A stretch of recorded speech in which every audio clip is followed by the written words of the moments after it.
with deep, going deep, Chad and JT. What's up, Stokers of Stoke Nation? This is Chad Kroger coming in with the Going Deep with Chad and JT podcast. Guys, before we begin, I want to remind you once again that we are brought to you by Manscaped. Manscaped, thank you so much for keeping our trims pubed, for looking after our hogs, for making sure that we're looking fresh and clean. Because it's summertime and you want to look good and feel good. So use code GODEEPWW at manscaped.com. And I'm here with my compadre, Jean Thomas. What up? Boom, clap, Stokers. And we are here with our guest, Ashley Mears, professor of sociology at Boston University and author. And welcome to the show. We're stoked to have you on. Thank you. I'm getting stoked too. Nice. Awesome. Do you have a definition for stoke in your life? So I have two little kids, and yeah, there's a lot of joy, really beautiful, joyful moments, but it takes a lot of energy and effort to try to focus on that instead of like the onslaught of challenge and work and stress and anxiety that comes sometimes like right after, the beautiful joy. So I guess that's my version of stoke. Nice. I've been wondering a lot during the quarantine if I want to have kids and stuff. And I think I do. I think it's like biologically hardwired into me. But I am scared that I won't be able to step up to the work responsibility of it. Yeah. Well, hopefully, maybe in a couple of years this will pass and that burden will shift a little. But, it's an ongoing problem in the US is that there's a childcare crisis anyway without the pandemic. And that it's all private market to have childcare, to have any kind of assistance, even to have paid parental leave is not federally guaranteed. So that is something to keep in mind. What would be, is there a country that has a better system that we could model it on? Pretty much every country has a better system. So America is a very exceptional place for a lot of reasons, but we're one of the few, actually, I think now the only industrialized country that does not have paid parental leave upon the birth of a child. You're guaranteed 3 months of unpaid leave from your job. Not only is that a very short period, but starting a family without pay is also not that helpful. Right.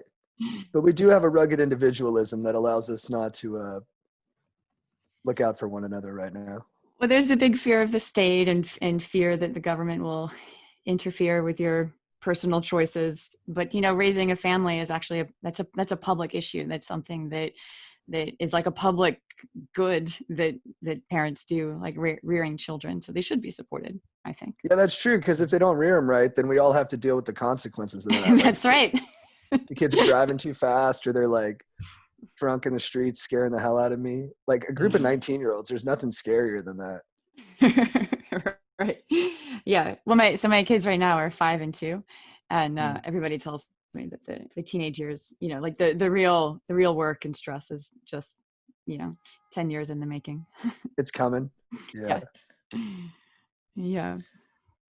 Yeah. JT, you sort of, you brought some chaos to your parents growing up a little bit. Yeah, I was an animal. I lost my license. I got kicked out of school.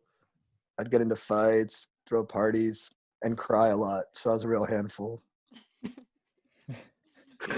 turned a corner, I guess. Yeah, I got medicated and saw a therapist. That helped a lot. But yeah, but if the state could provide some of that stuff, that might be beneficial. Yeah.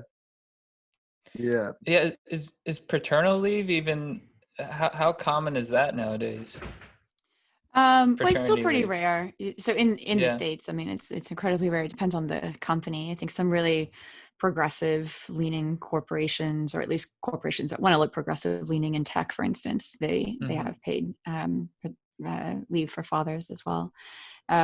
So in a state like Iceland, for instance, which is one of the most progressive states, there's it's shared parental leave. So total might be 9 months of full salary to take time out of work, but it can only be 6 months per partner. So there's an incentive that one's partner takes the leave, which means that there's, if you're an employer and you're looking at a pool of candidates, and the kind of bias against a potential mother or a mother isn't going to come in, because men are as likely to be involved in taking time away from work to Right. care of children. Yeah, I know that's huge in medicine, like the sort of the idea that I guess there's some of that discrimination in the idea that surgeons will eventually become mothers and won't be able to put as much time in at the hospital, and Hmm. so it's sort of like it's kind of built into a lot of systems like that, Yeah.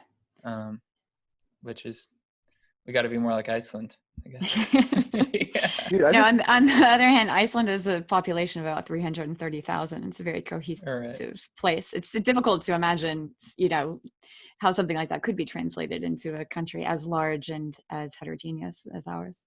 Mm. yeah. Yeah, it's tough. We have so many factors that Yeah. seem unique to us. It was crazy with Iceland. I've been watching a lot of CrossFit documentaries. Like, are you into CrossFit?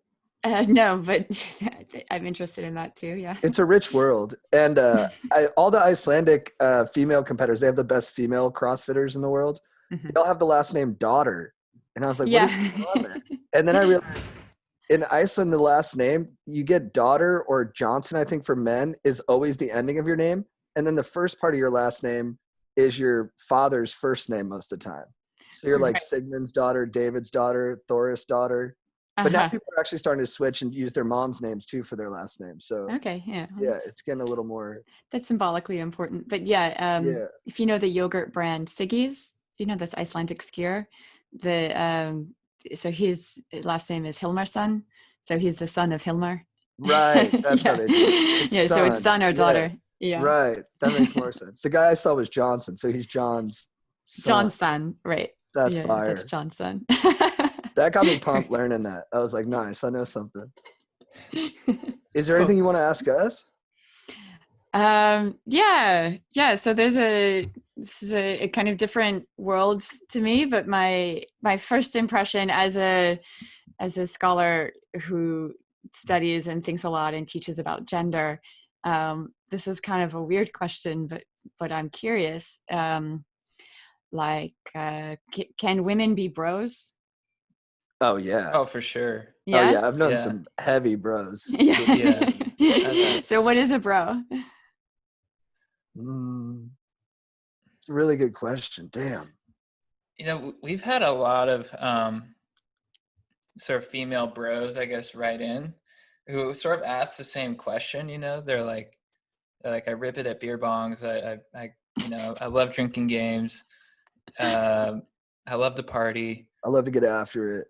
Yeah, but they sort of feel limited by the idea that bros can only be dudes, and they're like, how can I be more of a bro, or like, how can I be sort of known as a bro? And I'm like, you're already there, Yeah.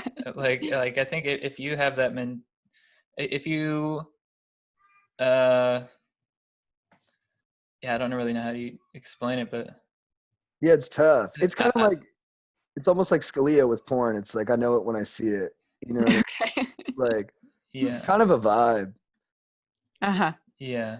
Uh-huh. So would you describe bro culture as welcoming to all No. different points of diversity? No. No, actually, No. if you're more intimately aware of it, like if you actually grow up in it, you'll actually see the warmer aspects of it. But to gain that kind of nuanced perspective, you kind of have to be forced to deal with it. Like, I think that at a distance, it's not very welcoming. But I think actually, if you get into it, it is pretty welcoming. Yeah. And I think that's sort of the basis for a lot of our work too, is we're trying to sort of rebrand the bro because it has such a negative connotation nowadays, Yeah.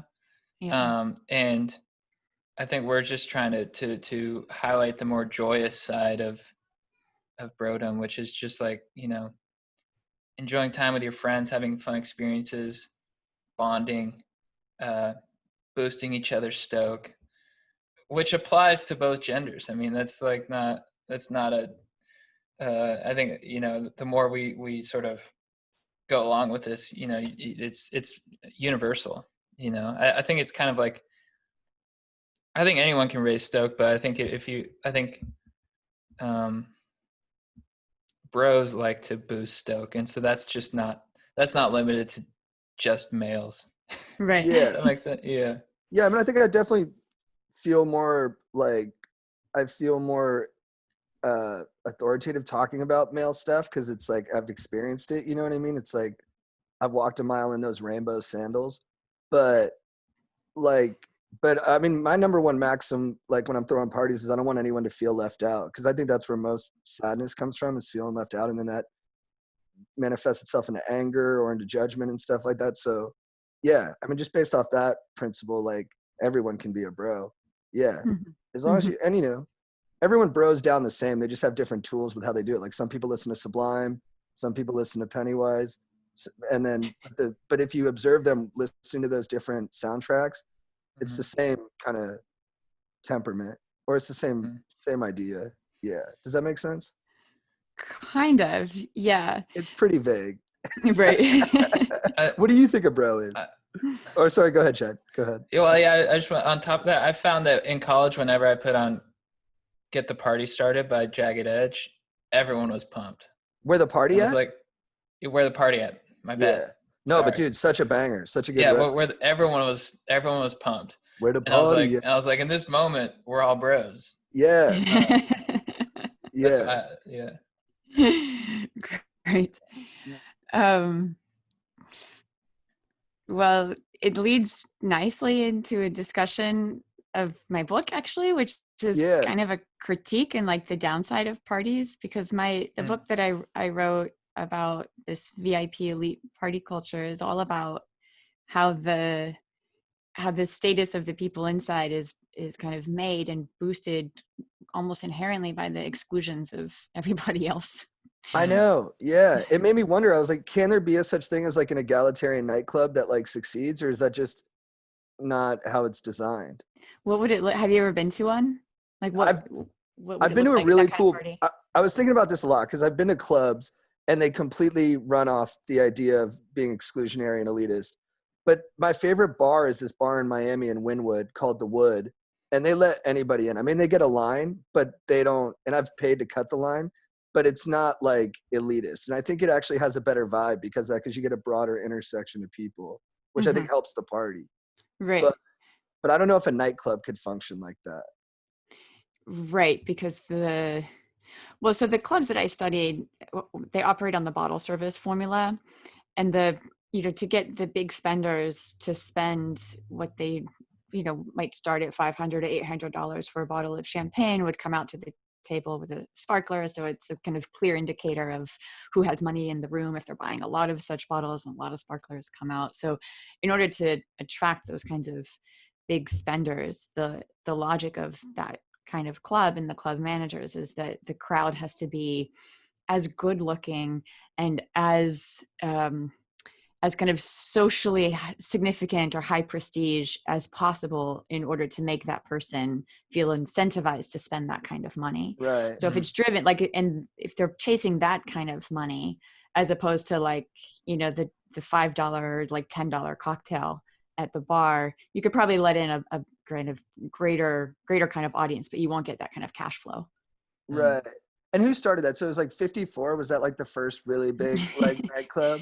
No, 54 was one of the kind of more iconic ones from the 70s. Yeah, with the very tight door policy, which is actually the policy that Steve Rubell had, was more kind of like the one that you're describing in the Wood in Miami, where it would be like the look of the person had to appeal to the door, and they were looking for a certain kind of eclectic, kind of interesting, could be beautiful, not necessarily, could be celebrity, not necessarily. I think some celebrities were really famously turned away at the Truman door. Capote. Oh, David, I remember, what's his name? David Lee Roth said he got turned away from Van Halen. Okay, yeah. I think maybe Diana Ross even got turned away. Like there were some really famous cases, who just like didn't fit the whims of the door at the moment, and that kind of boosted their status to claim that you could say that you were so important that you got in. That you were interesting. And then Marquee was the club that made it. Marquee was the one that perfected it. I mean, the bottle service thing starts in the 2000s, mostly in New York, and there's some disputed origins of it. Apparently there were bottles that were being sold via table service in Paris, and some club owners in the late 1990s saw this in Paris, and then they started to do it in New York, but like for relatively smaller sums, $90 for a bottle of vodka. And then in the 2000s, the prices start to go up, and it becomes kind of a widespread thing. Then it becomes a signal of status. And so Marquis was the first club in the kind of later 2000s that really perfected the business model of what's sometimes called models and bottles. So in order to get all of the people getting their table service and spending in these wild sprees on bottle service, the idea was that they should have a bunch of fashion models inside the club. Why fashion models? Because they actually have in their bodies, like they have this embodied status because they're very tall, they're very thin. Everybody in New York can recognize them as fashion models. And so it was very exciting to be in the room full of a bunch of fashion models. So Marquis was the first club that actually started hiring promoters to kind of systematically recruit fashion models to come into the clubs on a Friday or Saturday, and then every night of the week for a party. Do most people even have fun when they're doing that bottle service stuff? Like, do they seem like they're having a good time, or do they seem stressed? Like, what's the... It really depends on the rhythm of the night. I mean, I guess that's kind of true to Stoke more generally, that these are like momentary sensations of uplift that can't last.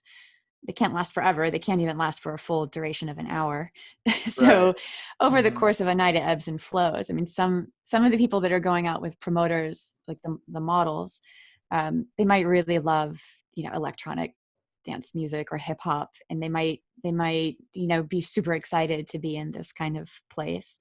They might be in love with the promoter that's taking them out, and promoters are very good at being very Dre. charming and Yeah, you making sound like a cool dude. yeah.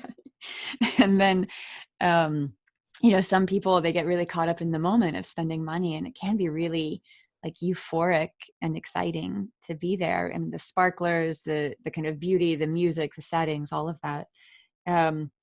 But there are some other moments maybe in the same night where people are pretty bored looking. They might be sitting on their phones. I've been at some of these clubs, like some of them, supposedly really high-end ones in Cannes, and they're like 18-year-old models were like asleep on each other's shoulders, sitting sitting at the table, right? But the night before was really fun, and everybody stayed out until 6 a.m. and then they had to go to the club the next night. Yeah, I remember my buddy got bottle service at one club this one time, and it was like $2,000 or something.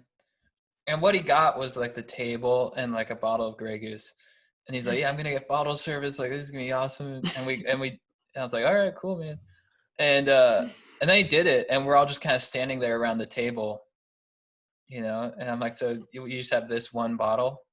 He's like, "Yeah." And we're like, "So we had to buy." It was literally like he was just paying for the ability to like stand at this table and feel important. Yeah, It was that's right. very fleeting. Well, Yeah. for some people, so there's a mix of different things that bring somebody out. Maybe it's the novelty of experiencing it, right? But perhaps for people who might be like so-called young money, right, working in finance, getting a big bonus, maybe this is kind of opportunity to participate in this very glamorous world that, even if you haven't been in these kinds of clubs, you probably know about them from references in like hip hop lyrics and just in kind of pop culture more generally, or like the rich kids of Instagram. So this is an opportunity to kind of perform that, right? And that can be very fun.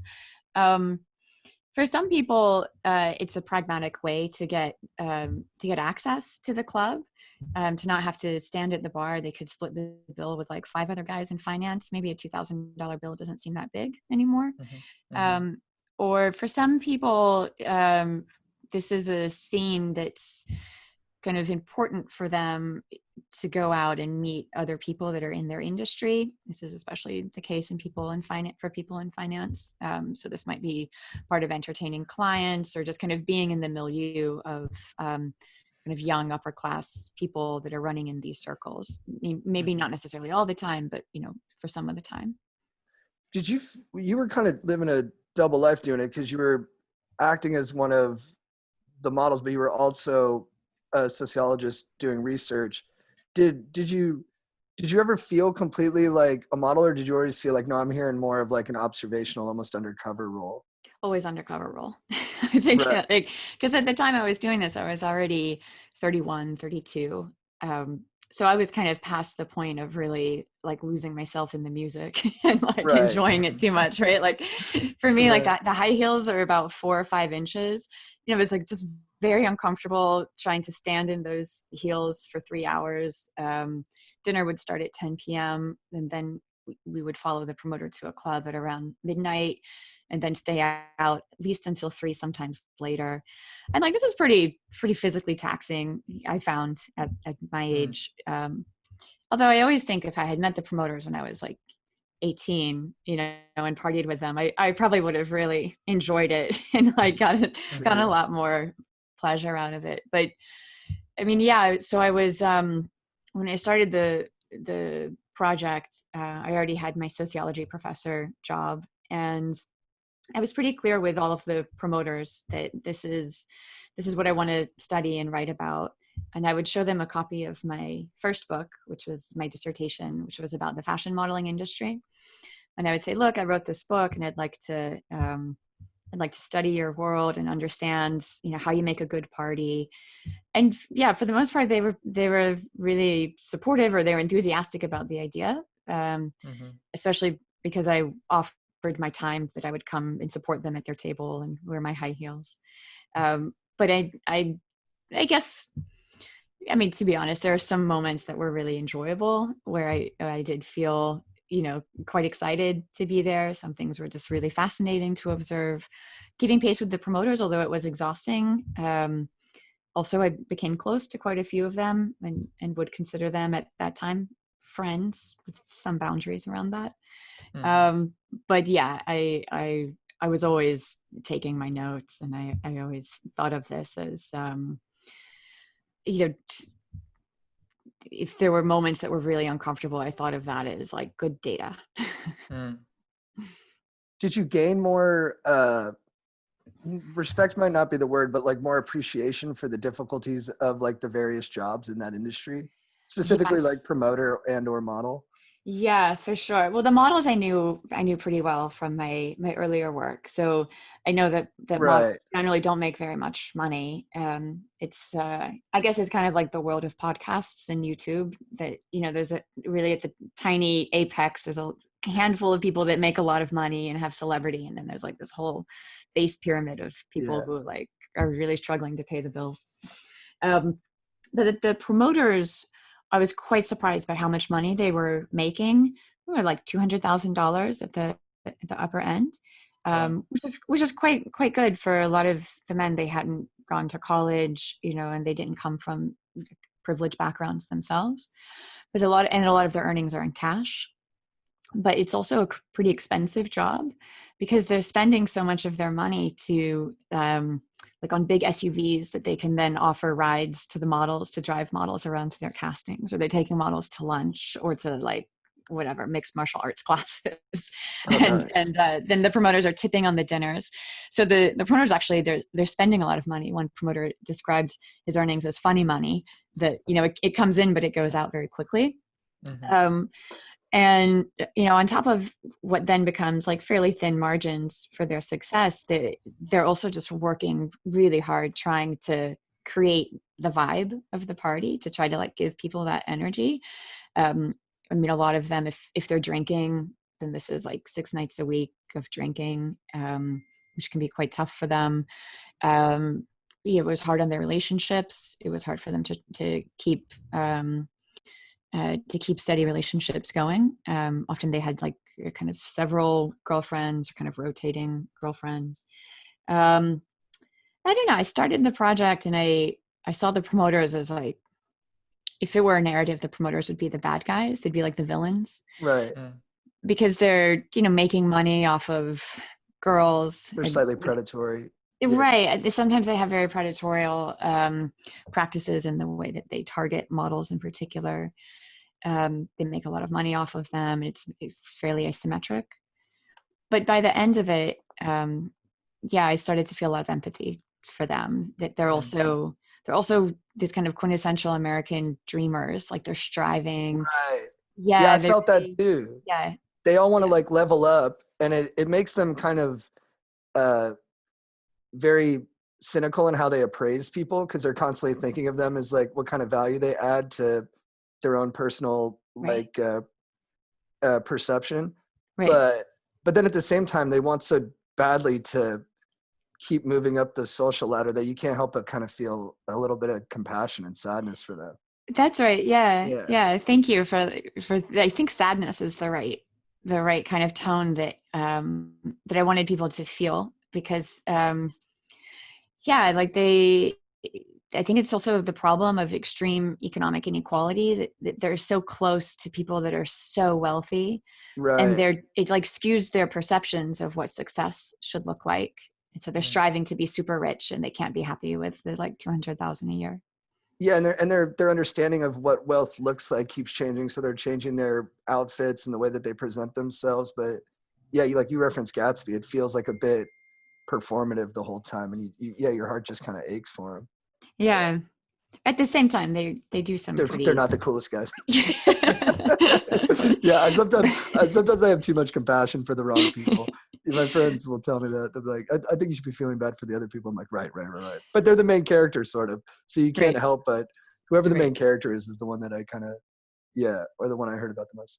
But you guys probably feel this. I mean, in the world that you've become. And this was a question I had for you, like, because now you're kind of celebrities. I mean, you're like in that kind of moment where you have all this recognition.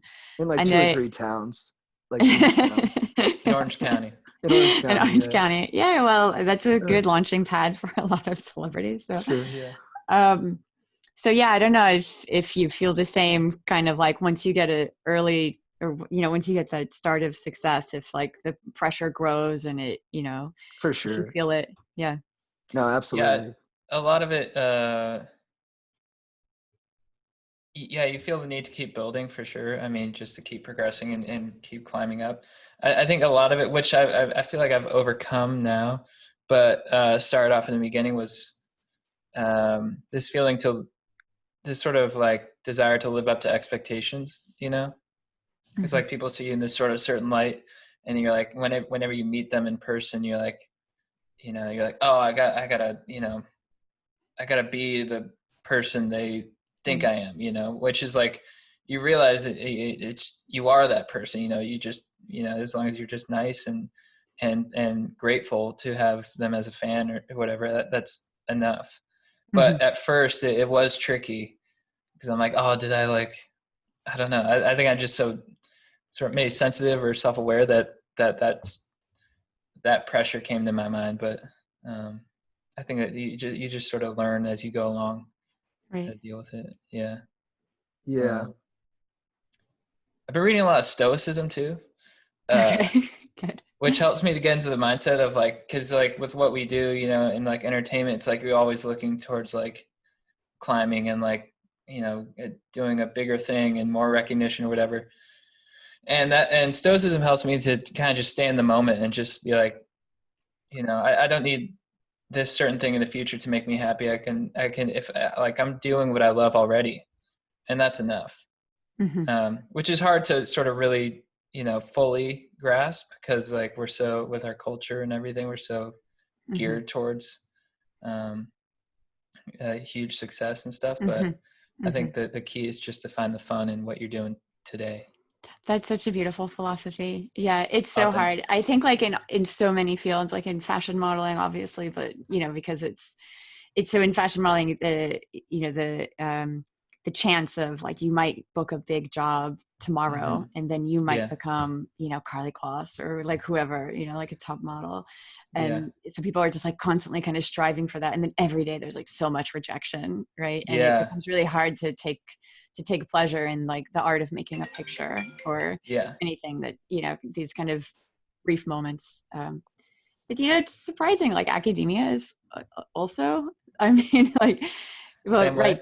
Yeah. It is the same way. Cause when someone gets hired for a tenure track position, they have about 7 years to try to do as much and as best of their work that they can. And then, they'll get tenure hopefully. And then tenure is like, this lasting job security, or was pre-pandemic. I mean, we're not sure, but but yeah, I was striving so hard pre-tenure, and then I always imagined that once I got tenure, I could just relax a little. But somehow, like the pressure to, keep on that upward trajectory just got more intense, and then time got shorter because I had kids, and then the kind of constant feeling of like, am I living up to the expectations of that I set or somebody set? Right. Yeah, it's very stressful. And with being an author too, when you released your first book, did you how did that feel versus to how you thought it would feel? Well, so academic books are a little bit different. I mean, the way that I wrote my first book too, it's pretty dry. And it's written like a dissertation, and so it's the book that people publish. They publish their dissertations as they're on that tenure climb, so they can get their academic kudos. And I was really delighted for any of the. I was delighted that it was received well within academia, and then outside academia, any kind of extra attention or interest people took in it, I was really pleased and flattered. And like the bookstore in Harvard Square, they told me that they keep it on the shelves because of like mothers of teenage girls who want to go into modeling will ask for a resource, and or they'll look for that book. And I was really touched by that. Because usually when you publish something in academia, it gets read by a handful of people, maybe 20 people, and that's kind of it. And so that was fine. And I was really just glad that I got the book out early, so it was kind of a relief that I could, that I felt confident going for tenure. Yeah. I had a question about, to circle back a little bit. Do you see the sort of club system that we have now? Do you see it, staying around for a while, or do you think it's just going to be sort of a brief moment in time? Yeah, it's a really interesting question. Like, will this be something that people look back on and be like, that was a weird moment that people did in the 2000 teens? Yeah, and I had seen some forecasting that conspicuous consumption would start to evaporate as people become more mindful of inequality and of the importance of things like gratitude and experiences, as opposed to just showing off through consumption. So yeah, there's some reason to think that maybe this would disappear, but I actually think not. I mean, maybe the clubbing itself will take a different form, but I think that this kind of experience that the club offers, which is the capacity to show off, I think that is, as wealth inequality continues and as new pools of wealth grow around the world, I think that this, purchasing of status will probably take other forms, but will continue. I think about the art market, for instance, contemporary art, the prices that people buy at some of the art fairs or in, or at auction are just really outrageous, right? They don't correspond in any way to the work, but at least there's some kind of work that someone could say, like, this is an investment piece. Whereas in clubbing, it's really just popping bottles and showing off, and having that experience, which makes it like a very strange kind of thing. But I think that it'll continue in some other form, maybe. Well, like displaying waste is like almost like it has like a social impact on the people around you, right? It shows that you have so much that you can just kind of throw it away. Right. Yeah. So it does that. It also has pretty deep roots in human culture. So the term that I use for it is an anthropology term called the potlatch, which was something that described Pacific Northwest tribes that would gather together, and then the tribal nobles would have a contest to see who could have a bigger feast or who could destroy more goods, burning blankets or that sounds breaking fun. Canoes. Yeah, that sounds pretty fun. I mean, a potlatch was actually like deeply important to a community because it was about solidifying rank. So it had consequences in terms of like so the stability of the community, right? Yeah. I mean, who wastes the most champagne or like dumps it off the yacht, it doesn't have any like lasting consequences for the social order. That's how Chad and I elect our leader, though. Right. Well, yeah. So there's some, there's these kind of connections to other. This kind of like wasting as a form of signaling prestige is pretty old, and I think will continue. Right. What about, can you explain the public character a little bit? Yeah. So the public character, this is a concept that comes from an urban theorist, Jane Jacobs, who was she wrote about the cities and city culture. In her book Death and Life of Cities, she describes how some people in cities, like in a neighborhood, say most people in a city, because it's a city, they prefer to move about anonymously, where like you don't know who's who when you're passing on the sidewalk, and you kind of tune people out. But for some people, they really like to be known, and they kind of move through the city hoping to build connections, catch attention, make eye contact. And Jane Jacobs argued that those are the kinds of people that are actually really important to the fabric of a community, because people know them, people feel safe because of them. When I was in grad school, I lived in a neighborhood where there was like these guys that would kind of always sit out on the stoop. And, I could imagine that if somebody didn't know in the neighborhood, they might think that, oh, this is a sign of loitering, or something. But because I lived there, I always felt really, really great that they were there, and really safe, because I knew that those guys knew me and I knew them, and we were kind of connected just by virtue of like repeated interaction.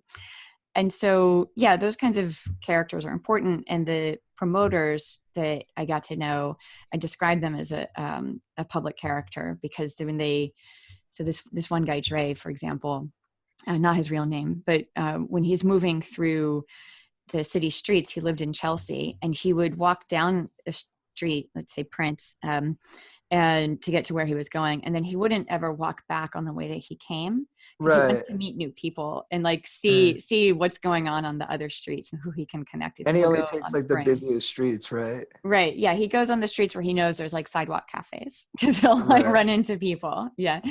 So yeah, he kind of makes himself public, and it does something interesting in a neighborhood. Yeah. It's like the mayor and Do the Right Thing kind of reminds me of that too. Right. Yeah, Yeah. just a person who says hi to everyone. Hmm.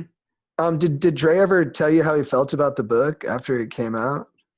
No, so I sent him the advanced copy, and he was just really proud that I had published the book, because it took me a long time. I mean, I followed him for a couple of years, and then we were keeping in touch, and every time we'd keep in touch, and check back in, and be just kind of embarrassed, like, no, I'm still working on it, because I had two kids, and that will slow you down. And yeah, he was really, really glad when the book came out. He was very celebratory. And then yeah, I sent him the book, but he got the advanced copy right in March, so the world's been kind of in turmoil. Mm-hmm. Yeah. Yeah. How are these promoters doing during the pandemic? Yeah, so I mean, their livelihoods are pretty much cut off, right? Like the clubs closed. I think it does expose the vulnerability of these kinds of jobs. I mean, much like being a fashion model, like these are jobs that are really glamorous. They have, great lifestyle perks, including, travel and access to all these, kind of VIPs.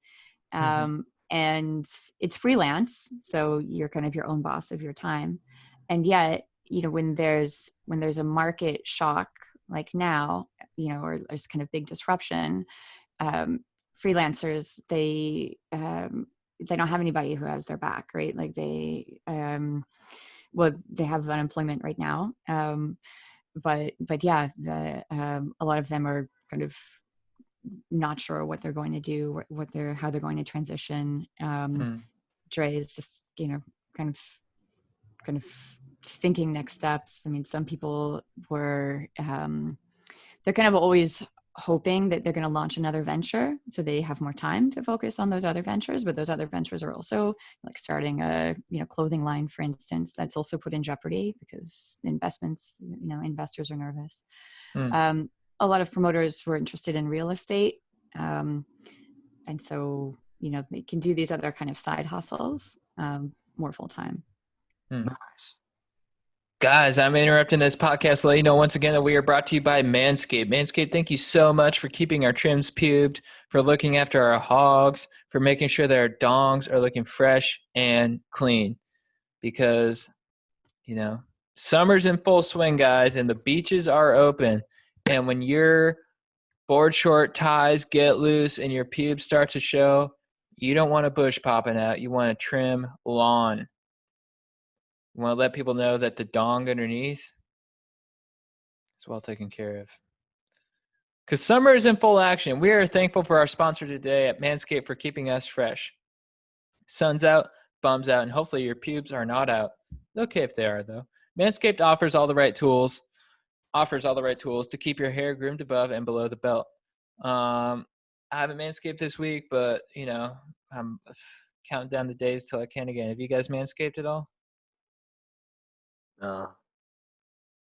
Nice. All right. Manscaped is dedicated to helping you to level up your full body grooming game. They actually just released their Shears 2.0 nail kit, which is the perfect add-on to their Lawnmower 3.0 or Perfect package. The Shears 2.0 is a luxury 4-piece nail kit featuring tempered stainless steel tools, and it includes slashed-tipped tweezers, rounded point scissors, fingernail clippers, and a medium grit nail file. You're probably wearing flip-flops, and you don't want people to see those nasty toenails. So groom them up, baby, with the fucking shears. With the frickin' shears. The Perfect Package 3.0 kit also comes with the Lawnmower 3.0, waterproof, cordless body, trimmer, ton of other liquid formulations to round out your manscaping teen. This is the best trimmer on the market, dudes. It keeps you safe. It's fresh. It has a light on it so you can see your pubes as you cut them. And you can also revel in the wonder that is your dong. Or if you're a lady, what else is going, Yeah. What is it? Yeah. It's a vagina. Inside the Perfect package, you'll also find the Manscaped Crop Preserver, an anti-chafing ball deodorant, moisturizer, and a crop reviver, testy toner, gives you pep in your step. If you subscribe to the Perfect package, you get a new blade refill for your lawnmower trimmer delivered to your door every 3 months. Dude, yeah. So for a limited time, subscribers get 2 free gifts: the Shed Travel Bag, $39 value add, and the patented high-performance reduced chafing Manscaped Boxer Briefs. Get 20% off and free shipping with the code GODEEPWW at manscaped.com. That's 20% off, free shipping. GODEEPWW at manscaped.com. Summer is here. It's time to Manscape. Don't mess around. Dude. Don't mess around. Never mess around. And we are also brought to you by Omax Cryo Freeze. Guys, living with chronic pain is the worst. It's more than a feeling of discomfort. It can affect your whole life. Many of you guys probably have some type of pain that's prevented you from relaxing, sleeping, or stopped you from exercising. Perhaps it's been ongoing for a few weeks now. It hasn't improved with any of the treatments that you've tried. Well, dudes, enter Omax Health. If you're looking to get rid of nagging muscle and joint pain immediately while providing long-lasting recovery, then you need to try the natural breakthrough pain relief solution, Cryo Freeze CBD Roll-On, developed by Omax Health. This non-prescription, triple-action pain relief roll-on is specially formulated to block pain receptors, reduce inflammation, and improve muscle and joint flexibility.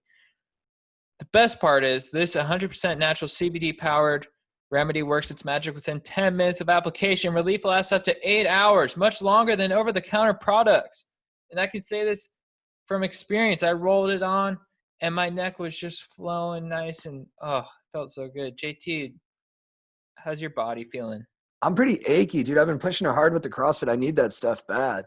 Dude, enter Omax Health. And guess what, dude? They're offering you guys, the listeners, and JT, and Aaron, and Aaron's dog, 20% off a full bottle of cryo-free CBD pain relief roll-on plus free shipping. This discount also applies towards any product site-wide. Just go to omaxhealth.com today and enter code GODEEP. That's OMAX health.com and enter code GODEEP to get 20% off cryo-freeze and site-wide. We got PGA Pro golfers using this. We got your mom using this. We got your uncle using this. We got Bill Belichick using this. We got Tom Brady using this. We got everyone else using this. So hop on the train, guys. No messy creams or horrible fragrances. 10 minutes. it works within 10 minutes. I mean, it's awesome stuff. So do not mess around with your bod. Make sure you get that pain relief. Natural CBD, good stuff. Use code GODEEP at omaxhealth.com. 20% off Crowd Freeze and site-wide. omaxhealth.com. Enter code GODEEP. 20% off. Yes. All right. Later. Back to the show. What's your? Go ahead, Chad. Oh, no, go ahead. No, I had a really tangential question. Do you hit it? I do too, actually. Oh, what's yours? I'm curious. Okay. So in Tyler Cowen's podcast, you talked about sort of status, signaling status or whatever, or maybe status seeking behavior. And I thrive a lot off being tan. That's like my favorite thing. Yeah. So I was just sort of wondering, like, is that a form of like status signaling, or yeah? That's a good call, dude. That's a fire question. I like being tan too. It's like when people say I'm tan, that's so nice. Yeah, it's like my favorite thing. Yeah. What does it indicate to you when someone says you're tan? Like, what does it mean? What are the symbolics of tan? Time for leisure. Yeah. You got time for leisure. Oh yeah, like what do I think, or what does that say to people? Yeah, what do you think it says to people that's a positive? Yeah. This guy is one with the ocean. He's one with Apollo. A lot of it's like he's in California and he's living the California lifestyle. I think maybe that's the biggest. That's You right. look so healthy when you're tan too. You just look. Yeah. It's like there's vitality in it. Yeah. But I know my dad. My dad had a guy who worked for him named Eddie, and my dad would always complain that Eddie was too tan. My dad's like, working hard enough. I was like, why? He's like, he has too good of a tan. But I think my dad was just jealous. Yeah. Right. So like in the 19th century, having a tan would mean that you're working too much, right? That you're working outdoors, that your skin would be rough, of course. Yeah. So you wouldn't be in the leisure class. And that starts to flip until today, having a tan. Although, it's also fashion. So, and fashion's always context specific. So like in California, it means this one with the ocean, whereas, being maybe more fair might be something that would be more valued, according to the whims of fashion. Yeah, there's different countries where it's like $1 billion industry to be lighter. Right. But then also tanning, like you think about the Jersey Shore time period, like in the Northeast, it was like fake tan all the time. I hit the fake tan booth a couple times. I'm not proud of it, but I'm not ashamed of it either. You put a heart on your body and then you tan and you get the heart outline. I'd never thought about that. Oh, it was cool. Yeah, I do think there's different forms of it, because like if you're in California, I think it says one thing, like you're at the beach and maybe you're surfing a lot. But if you're tan and you're living in like the middle of the country where it's not possible for you to be tanning, I think maybe it says something a little bit different. Like you're either going to like a tanning booth or you're just going to the Bahamas a lot, which maybe conveys a different message. For sure. Especially the fake tan. But yeah. Right. Yeah. If you have a tan in the middle of winter in the Northeast, then you're a part of the January holiday set, or you're going to the tanning booth. Yeah. Right. Do you know what I just realized? My dad fake tans now. Does he? Yeah, he fake tans. Last time I was with him, I'm like, "What did you do today?" He's like, "I got a fake tan. It looked good." Yeah. We were going to play golf the next day. I was like, it felt a bit redundant, but hey, whatever makes you feel good. Yeah. He puts the sunscreen on. What in all your experience in observing clubs, what song? This is what I was going to ask. What song gets people the most hyped? That's funny. Well, so it's been a while. I don't know, pretty much anything by Rihanna. Like hip hop actually was more exciting to people, but anything by Rihanna would be so much easier to dance to hip hop than it is to dance to like house or electronic for me. I don't even know how to move my hips to electronic. Yeah. It just doesn't feel fundamental to me. Yeah. And so some clubs would have some kind of mix, like they would transition between, or it would be like a kind of EDM version of a Rihanna song or something. But yeah, I'm just remembering like the the young women, they could really like, it feels good when you can sing a song with other people and everybody knows the lyrics. And this is why throwbacks Right. are so popular. But like, yeah, I think like Rihanna was what they were connecting to at the Like time. We But Found Love. yeah, that one. Right. Yeah. The kind That of these one. remixes with Calvin Harris too. Yeah, those would all be popular.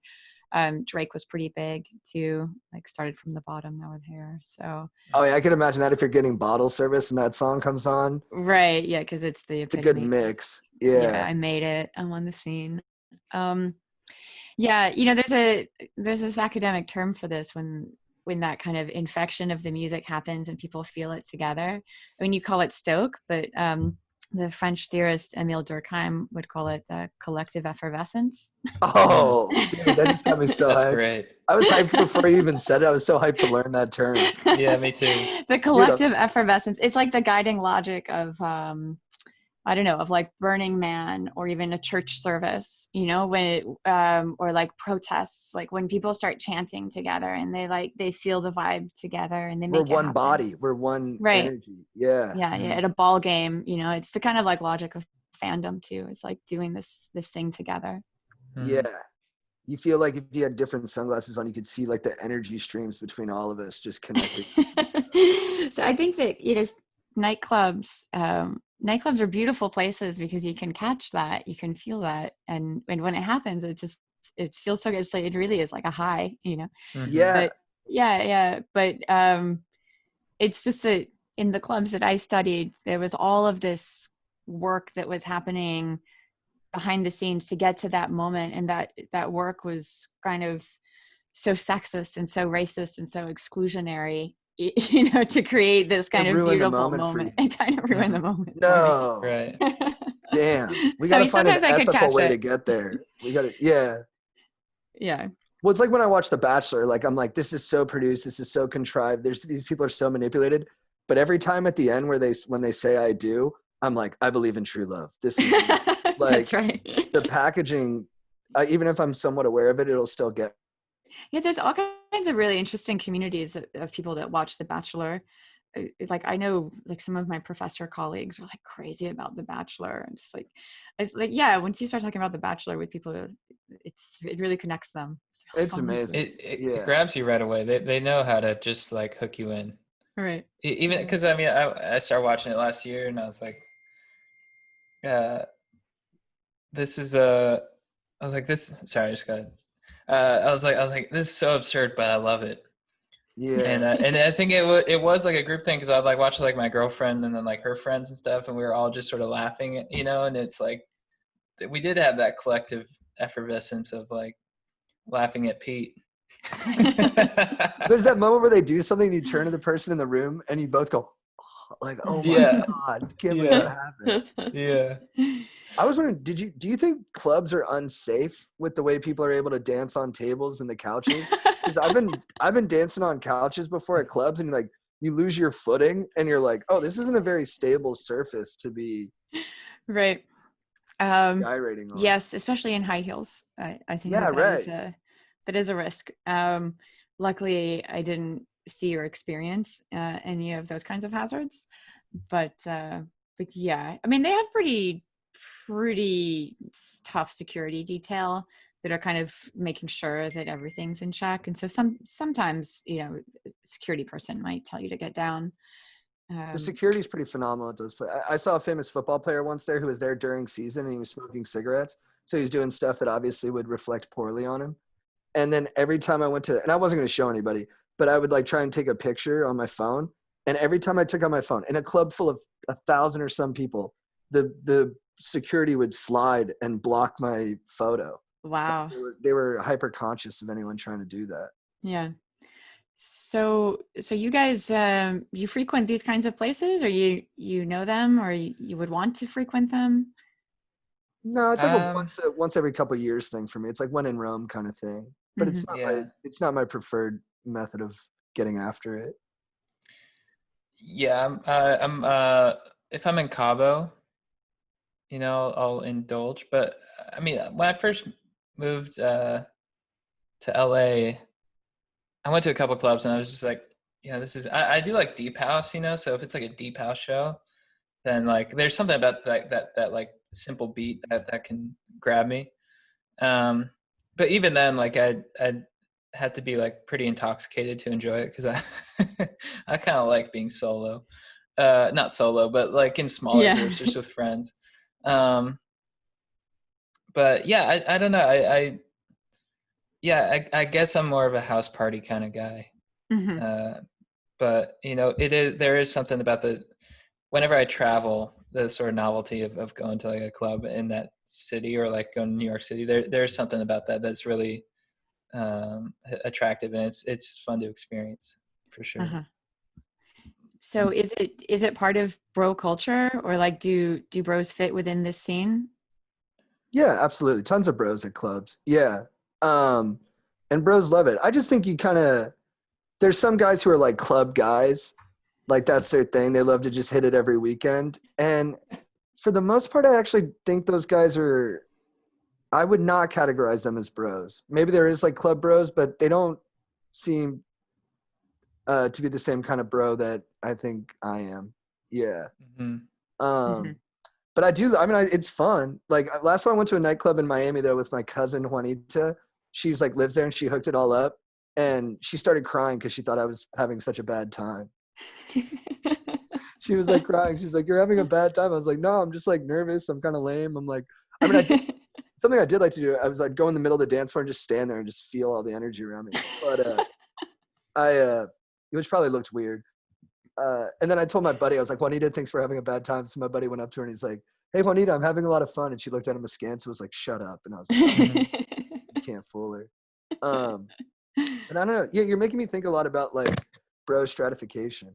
But I'm curious, I'm curious, like, what kind of bros did you grow up with? So wait, is bros just like a stand-in for people, or a stand-in for men, or a stand-in for a certain type of man? All three. Okay. But I like the way that you're trying to create like a taxonomy here. Yeah. I don't know. A bro is probably just like a dude who's kind of like not self-aware and just kind of like loves to have a good time. And it's just Okay. like, hey, fuck yeah, man. I'm just here to have fun. I'm here to grab a couple beers and here to talk to some people. And then I think because of where we were at, like culturally, the most visible bros were kind of the toxic bros. You know what I mean? And that is a big part of the culture, no doubt. But and I don't know what it is exactly about those guys. I guess they have tempers. I guess they're misogynistic. Like they just think like, they just think chicks are for having sex with, but then they judge the women for having sex too. And there's like this horrible kind of like othering of women's sexuality. And then what else is it about them? And then they kind of like they don't like things that aren't from their world, like outsider stuff. They kind of like are like, that's lame, or they use worse pejoratives than that. Mm-hmm. That's probably what people think is bro, but I don't know. This is very enlightened. This is very enlightened bro kind of feminist culture that you're describing. I mean, in your critique of right, yeah, and I hope I embody that. But I mean, I've been a douche myself, so I see it from I've seen it from both sides, even in myself. But yeah, I don't know. What kind of, where did you grow up? So I grew up in the suburbs of Atlanta, about 45 minutes south of the airport in Georgia. And yeah, it's very suburban, pretty quiet. I mean, it was like transitioning from rural to suburban from the time I was in like late elementary until I graduated high school. And I think in the 10th grade or maybe 9th grade, like a super Walmart opened up, and that was like a very big deal, just to put it in perspective of like the kind of realm of, leisure and consumption in my milieu. I went to university. Went to the University of Georgia. Literally 2 days after I graduated high school, I moved and started because I was pretty eager to get out. Yeah, in Athens. And Athens is like a cool art town, right? Like a cool. Yeah. It's really like artsy, good music, and you got to write a book on SEC football culture and the tailgate culture. Yeah. So I did some of this. So Athens is very split too, because it has a really heavy Greek life, and the kind of tailgating takes over during football season. And then there's also the kind of, I don't know, like artsy, maybe would be called hipster kind of communities that are kind of on the edge of town. Yeah, it's actually pretty mixed, but it has this kind of dominant perception as a party school that's tailored around Greek life. Did you get into football when you were there? Like, did you get into the Greek life and like the whole kind of traditional, stereotypical Georgia experiences? No. So I lived off campus. I never lived in a dorm. So I was kind of shielded from some of that. My sister is 3 years older, and she was finishing up when I started. So we lived together. Oh, that's so nice. Yeah. And she had That's someone to de-sistered show from you. her sorority. So Oh, wow. yeah, she was a real like sorority hater by the time I got to college. So she steered me away. That's an issue now is people are still having to pay their dues, but there's going to be no frat or sorority parties this year, but people still have to pay their dues for it. And Yeah. so I think there could be this could be cataclysmic for the Greek system at colleges this year. Right.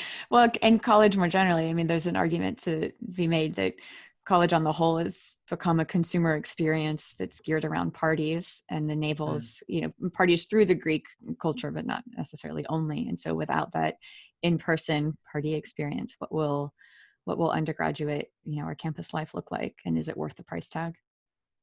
Yeah, I think a lot of what I learned, I mean, I just don't think I was mature enough to really embrace education, but a lot of what I learned was sort of the interaction, the social interactions with people is where I gleaned a lot of my even though it wasn't from classes. It's like the experience taught me a lot, or it just helped me to sort of get through that reckless phase of my life in a safe way. Glad you made it out in one piece, dog. Thank you. Well, I scraped myself skateboarding yesterday, so I don't know. That's so awesome. That's cool, dude. I love it. You got to keep living hard. It's good for Yeah. good for the spirit. And what about you?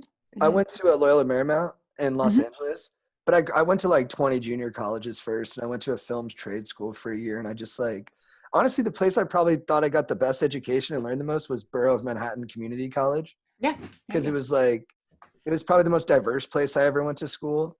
And you're in New York, and it was and it was kind of easy too. So I kind of went to like a tough academic high school, and I felt overwhelmed. And then so going to junior college was kind of like, I could kind of like slowly get better at school, and it was really helpful for me.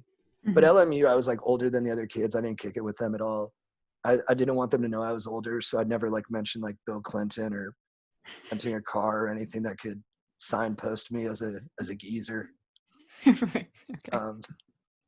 But it was but I still learned stuff there. But like I like cheated on essays. I like bought essays online and stuff like that. Like I'm not very proud of like how but now I just signed up for a personal finance class through UCLA Extension, which I was so pumped on. I haven't done a single assignment. I'm failing it. I can't do homework. I'm fundamentally incapable of doing homework. It's a real problem of online education. We're all grappling with what to do in the fall. Oh, so you actively teach? So you have like classes that. So yeah, what do you think? What's your perspective on coming back this year? So we're not fully coming back. We're doing this hybrid thing. So we're going to be in person part of the way. Like, I don't know, a class will be offering both in-person instruction and online. And nobody really knows what that looks like or how to do it. So we're kind of inventing it as we go, which means it's like a lot of stress and meetings. Like I have so many Zoom meetings kind of all day long, and nobody really has answers. Like, can we have class outside? And nobody knows. Like, will the Wi-Fi be good enough? Because if you have a class and it meets in person, you have to be social distancing, and you have to be talking like this with like a mask over your face, and a computer screen is going to be capturing your lecture to broadcast to students who can't be there physically. Wow. It just sounds really tough. And everybody's really panicked about it. And what's the primary concern? Is it student welfare or is it the faculty's welfare? That's probably some combination of both, I guess.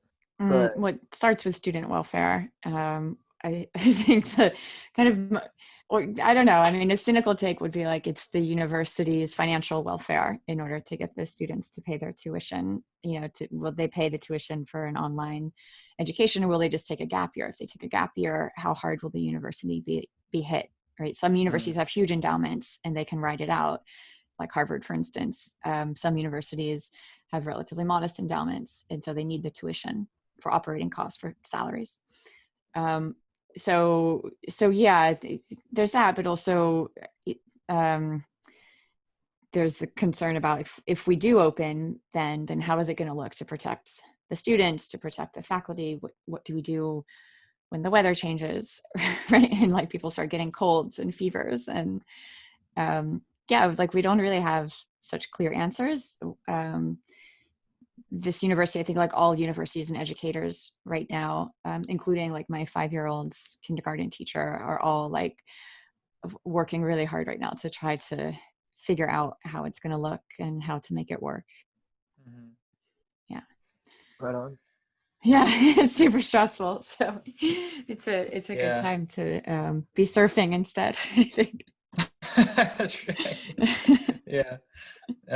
I know it's such a, it's so interesting to think about life, like even like the week before the pandemic hit, when like we were working on something and we were talking about, we're like, what if this progresses? And we're like, the off chance that we'll have to like stop working, we'll figure it out. We'll be back by June. And now it's like July and we're like, yeah, I mean, we're in LA too, so it's a huge hotspot and it just keeps, right.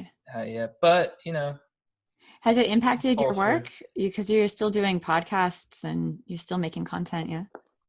Yeah. We've been able to, thankfully, a lot of our sort of content distribution is online. We did have some other stuff we were working on, which is kind of on hold. It was like our biggest, it was like our big thing though. True. We're not allowed to talk about it, but I'm not that bummed about it. I mean, I know we'll make it happen, but it was like, and worse things have happened to other people, but yeah. Yeah. Yeah. It's I mean, it's, in other situations, it would have been a bigger blow, I think, but the fact that everyone else is in the same situation, it's kind of like, we're all going through this together, and it'll be a better outcome, I think, because of it. I believe that. I mean, especially because we've had more time to actually just work on it and work on ourselves and, our craft. Yeah. So yeah, it's the uncertainty of this time, I definitely understand. Like it's torture, but I think I just read Marcus Aurelius. I'm like, all right, I can handle it. He went through plagues. Oh, he did? Oh yeah, he went through like wars and plagues and. Oh, what a beast, dude! Everyone, I think I don't think there's been anything like this really, like a complete shutdown. But there's every generation has gone through stuff like this. So this is just our period of adversity, I guess. Yeah, I was super lucky when the shutdown happened to have my mother-in-law from Serbia here. And she was only supposed to be here for 3 months. It turned into a few more, but she lived through the breakup of Yugoslavia. Wow. Yeah, and she was like, so kind of like, okay, here we go, I'll bake bread. It was like, this is what you do. Like, we survive, we'll be fine. It's like everyone mobilizes and we make it work. Yeah.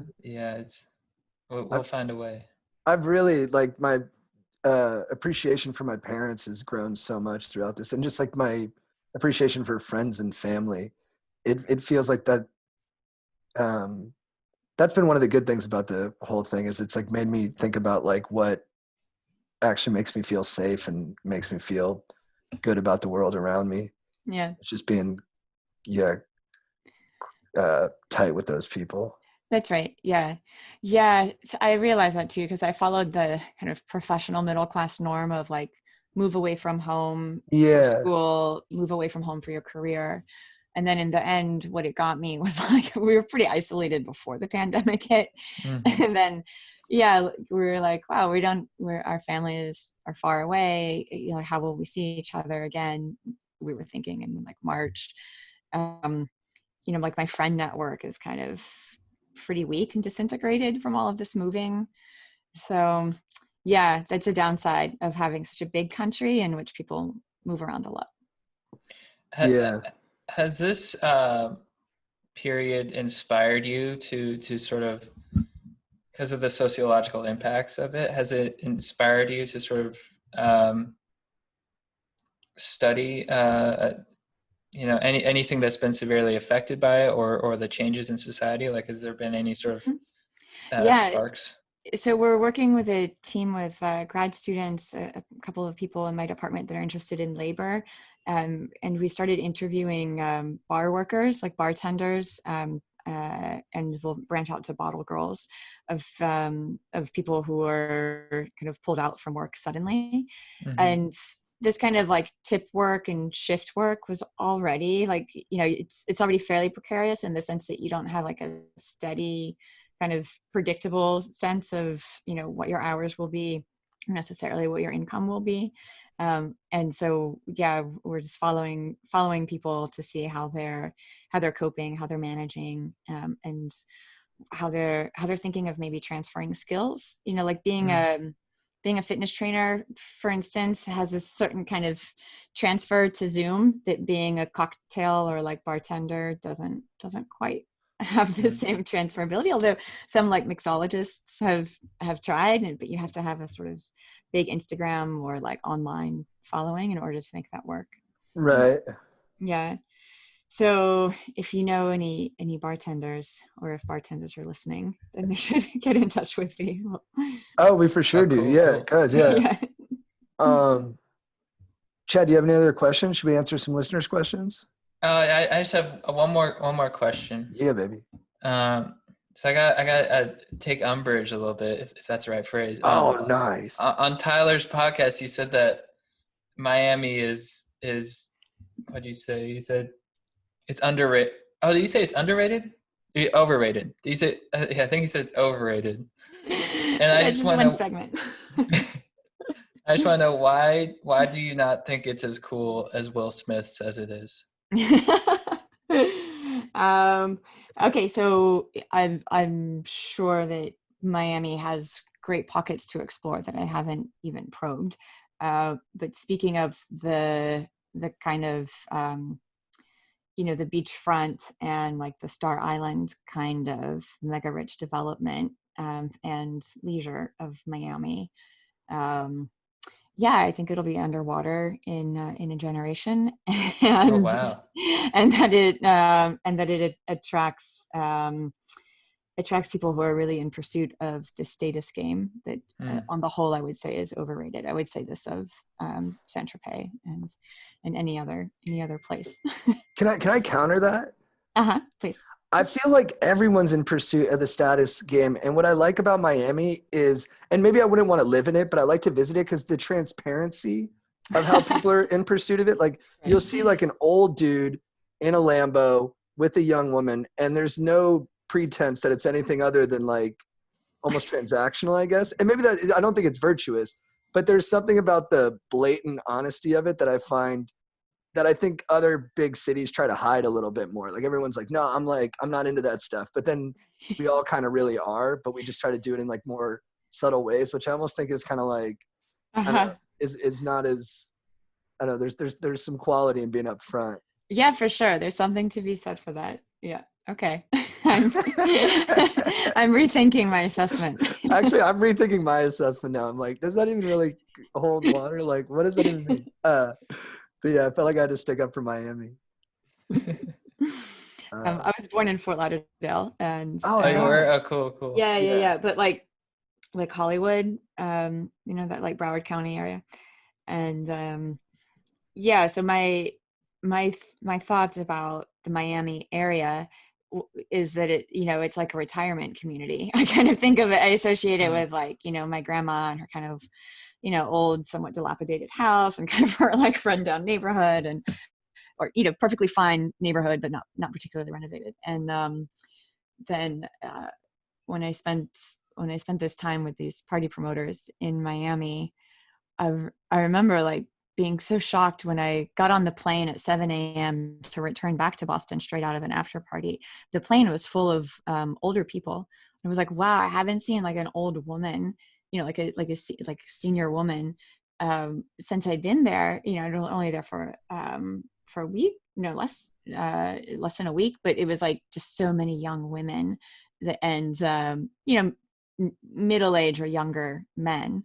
And that's when it kind of dawned on me that like this part of Miami that I had seen, like the kind of VIP party Miami, has like a very different kind of world of women and men in their various capitals than what I had grown up with. Right. That's awesome. All right, let's answer some listeners' questions. War between brothers, and I apologize, some of these can be a little long. What up, counsel? I come to you with a very distressing family dilemma. My brother has recently turned against our mother and I. He seems convinced that everything I say is somehow an attempt to manipulate him. When I try to tell him that there is nothing he has that I want so bad that I would have to manipulate him for, he took it as an insult. That does feel a little insulting. This has come seemingly out of nowhere. He used to say that he admired that I always just say what I'm thinking, and so he doesn't have to worry about what I mean by what I say. But now everything is interpreted as a manipulation, even if I don't realize that's what I'm doing. In quotes. When our mother came to my defense, he said we were ganging up on him. It's to the point where we don't speak anymore because everything I say, they twist to fit this image they have of me in their mind of me trying to be some kind of puppet master. Now they are posting about me online. Ooh, brutal. And I don't know what to do. If there's even anything that can be done at this point. Thank you for your consideration. A very unstoked stoker.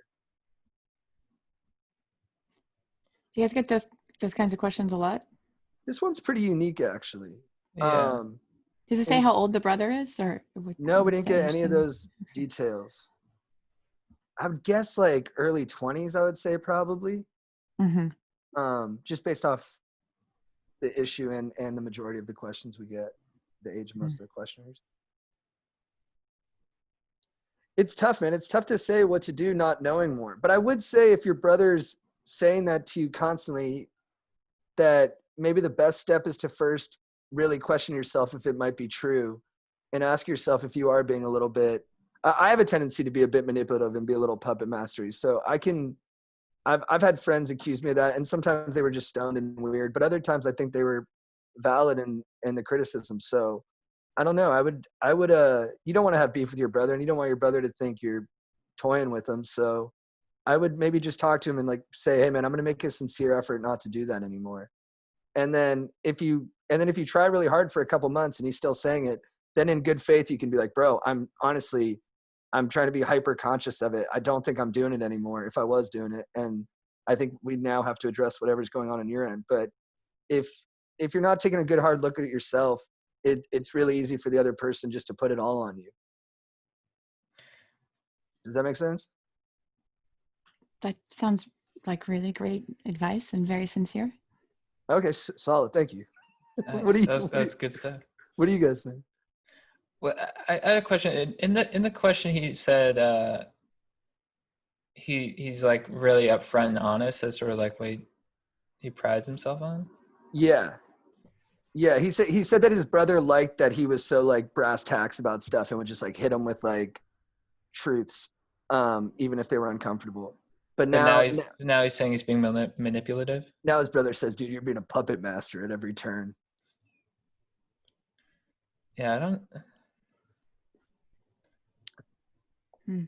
Dude, there was this stripper show where these guys competed to be the Men Down Under dancers or whatever on VH1. And one of the guys was like really intense and he hated one of the other guys for being so naturally beautiful and such a good dancer. And so he accused him of being like a puppet master. But if you watch the show, he just seems like a psycho. He's like, he's manipulating us. And everyone's like, what are you talking about? He goes, my brother and I used to crack up about this. He goes, look in his eyes. Look in his eyes. He's manipulating us. But he obviously wasn't. And it just made the one guy who was accusing him look so crazy.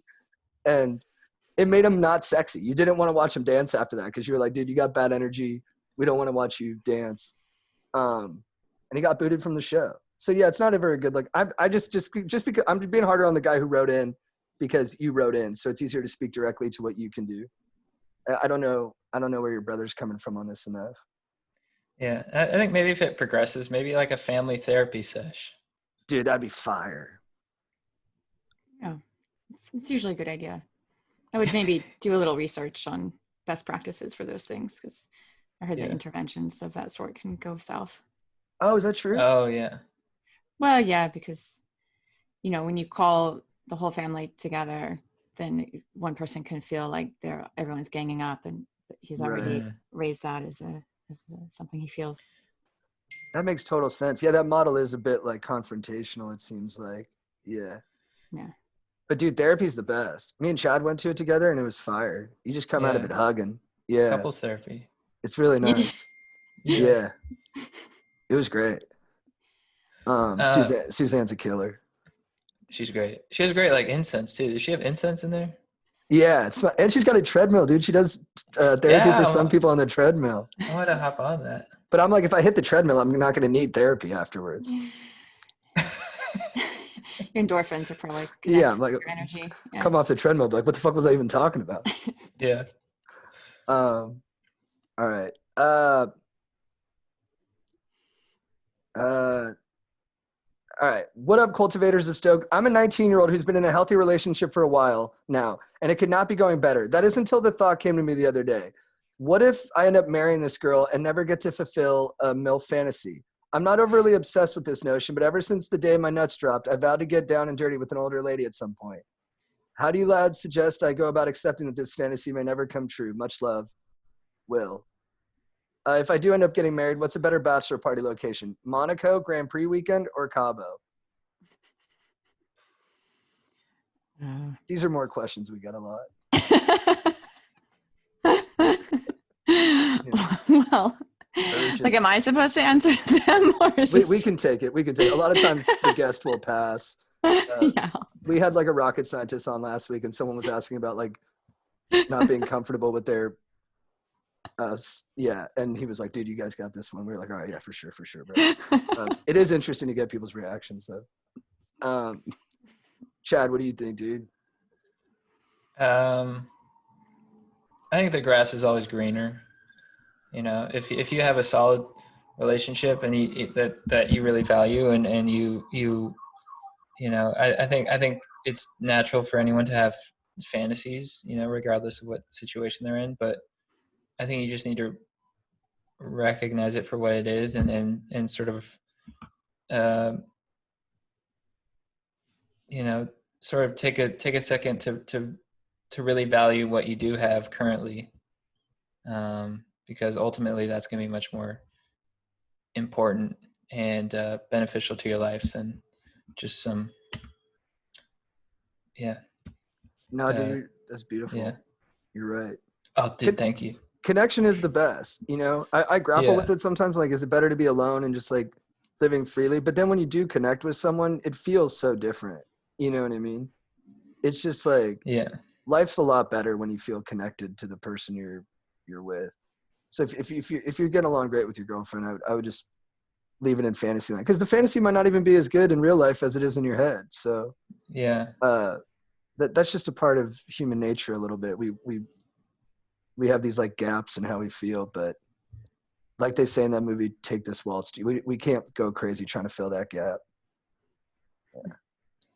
I start to see some very interesting threads around the like Stoker way of thinking, and that's definitely like the kind of appreciation of the moment, going back to this idea of kind of almost like mindful thinking of what's happening in the present. But because my answer would be a very different one, which is that like 19 is quite young to imagine oneself in a permanent kind of romantic relationship, and there's probably a lot of other a lot of life changes that will happen that may or may not preclude a relationship with an older person at another point. But I would have like, instead of thinking about the moment, I would think about like the forward thinking about like, dude, 19 is really young. It's not a take it easy.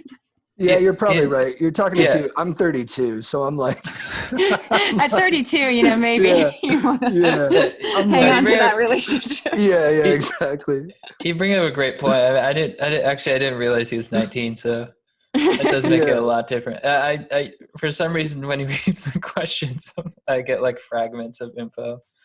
I don't know why that is. What's up? Sorry, I What's just up? thought of a question that I wanted to ask you guys that I meant to ask earlier. Can I ask it now? Yeah, Yeah. for sure. Yeah. Okay. So you know, like from my book and the other conversation with Colin, that you know, beauty is so important in this world of the VIP world, and also I think a lot about it, you know, having come from the fashion modeling world. But I'm curious about, like, in your world, you know, being being kind of like content producers and you know, not so much in the podcast, I guess, but like, does beauty play a role for you guys? Like, do you see there's a beauty premium in like this kind of world for men? In like for us, or like just in general in this world? Well, for you guys in particular, and like as you're kind of moving through, you know, like the world of, I don't know, I don't want to call you like influencers, but imagine if you were on that path. Yeah. I mean, I think anytime you're in a job where visibility is such a big part of it, that that I wouldn't call it beauty, but like looks and health. I almost use those as the words because it probably feels more comfortable for me. Right. That like that stuff is really important. I mean, you look at like Paul Rudd. The guy hasn't aged like a day since Clueless. He looks better now, and we all like love him for it. But there's no way that's just through health. Like that's a full-time job he has there, looking like so pristine. And I do think I was saying this the other day. I do think there's something when you're watching someone, you feel better if the person you're watching looks healthy. Like if it seems they don't have to be beautiful, but if they look like the healthiest version of themselves and they take their health seriously, I think especially in this era with like podcasting and Instagram, where we're so close to the lifestyle of the person we're following, I think that does matter. Like, because look at like Kevin Hart, The Rock, they all work out constantly, and it's a big part of why people like them. So, but I Yeah. love working out anyway. So I feel better when I'm working out. So I do. But I also take Propecia. I dye my hair to keep the grays out. So I'm definitely doing shit to like stay young. Yeah. I'm super into health and stuff. But I think maybe a lot of it is the reason. Maybe a lot of it is for the maintaining like a youthful look. Yeah, You even though, guys, you know, like what's as up? was like, even though for men, the you know, there's so much research suggests that you can get better looking as you get older. You Right. know, that like your arc of having beauty capital is, you know, you're probably still far away from the peak of it. You know. Yeah. I think maybe youthful is maybe not, but just like looking good. I think, but you know, I'll say I want to be healthy, but I think a lot of it is vanity too. For sure. Uh, For me, I mean, huge amount. Yeah, like, you know, if we have to be on camera for something, like I won't drink, you know, for a while before, because I'll know I'll just stuff like that. You know, I've become much more conscious of it, and just sort of you know, getting outside, getting exercise and stuff. So I do sort of whether consciously or consciously think it plays a huge role. Right. Probably being in LA too. It's like one of the more like body conscious cultures, I think. Right. yeah. Totally. And then I grew up in Orange County, which might even be more body conscious, which is Mm-hmm. pretty wild. But if you're asking me if I stress about it, the answer is a big 10-4. Oh, Yeah, I'm worried about it all the time. Huge. We did a video with these jump rope guys, and I wore a tight t-shirt, and my belly was sticking out in it. And I just watched that video for like 3 straight days, just staring at my belly. Like, I was like, oh my God. Actually, it was making me think too, and this is kind of like I don't know, I have some shame over thinking this way, but I think like being on camera is like, this is a more broader question, but like, do you guys think being on camera is like inherently feminine? Insofar as that the more you're on camera, the more you think about glamour, which is traditionally a feminine kind of trait or ideal. And then I just think like if you see guys where they started their careers, how they look on camera, and then where they end, it kind of feels like they go through this process of being like less traditionally manly in how I think about things. Mm-hmm. Like these CrossFit guys I really like, they just put out a video and they're like in really tight spandex in it, and they're showing off their butts. And I'm like, I don't think they would have done that when they started, but I think they've been on camera so long that once you've been on camera for a couple of years, you're like, yeah, put me in anything. I'll wear anything. You're like, as long as I'm beautiful. You start to think of yourself as like, I don't know, like an object. Like an object. Yeah. You start to think of yourself that way. Yeah. Yeah. So within gender theory, there's this idea that, from a very young age, little girls are socialized into thinking about their looks and is cultivating themselves as objects to be looked at. Typically, right. The male gaze would be the looker, and the woman or the female would be that which is looked at. And that's, has these deep roots in princess culture and everything else. But yeah, I found that when I was researching my first book, Pricing Beauty, I interviewed male models about about their careers and their earnings. And, it's one of the few fields where men earn a lot less than women. It's like a huge pay gap, where they're earning like, 2 times less than the women for equal work. And they're when I talk to the male models themselves, and I would say, like, isn't this an outrage that you get paid so little for your efforts? And they're like, no, it's, they were totally complicit with it, and they embraced the idea that men shouldn't be paid for looking good, that this is what women are good at, and this is what women should be compensated more for. They were totally accepting, with very rare exceptions. They accepted this wage penalty. And they even thought about the skill that they had of like posing for the camera or walking down the catwalk is not comparable to the skill that women could have.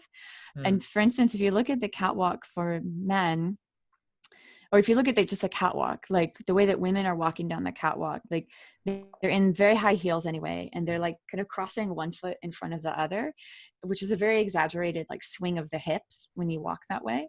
And it takes quite a bit of practice. And there's like runway coaches and movement coaches for women to walk down the runway. And when I studied the men going down the catwalk, they really just look like they walked in off the street and somebody put them in a suit and they just go and they come back.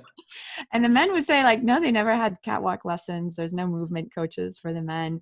They were told to just walk like men and to not invest in the way they look. And almost like the harder they try, the worse it looks for a man. So I think, I could see this definitely in the modeling world. Oh, interesting. Yeah, that's interesting. I do think with men, especially in Hollywood, when you see older men try to hang on to their looks, like John Travolta or whatever, they do tend to, it gets much worse when they don't embrace their natural selves. They just,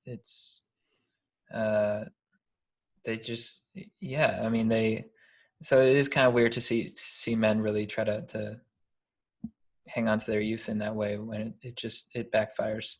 That's right. I mean, I think it's expected that women engage in all of those kinds of like so-called preservation efforts, right? Because beauty and value is so closely tied to youth for women. And it's not to say that it doesn't backfire at all. There's lots of, like horrific press that comes out whenever like a woman celebrity, has too much of some kind of cosmetic procedure. It's almost like for women, damned if you do and damned if you don't. So right. Yeah. Either she's like botched cosmetically from too much, or like she didn't do anything and she's just old. Whereas for men, at least there's that hatch of growing old. Not to say that the pressure is not there, which both of you feel. Yeah. And I might just be hypersensitive too, but because I know other dudes who walk through it with a little more devil may care attitude. Yeah. But I'm like stressing. Like when my hair started to go, I guess everybody freaks out about that though. But most of my friends are taking Propecia. And we're all, it has a pretty gnarly list of side effects, but we're all like just braving it. Yeah. Does it work? Oh, it kills it. Yeah, it totally works. Yeah. Yeah. All right, let's do one more question. All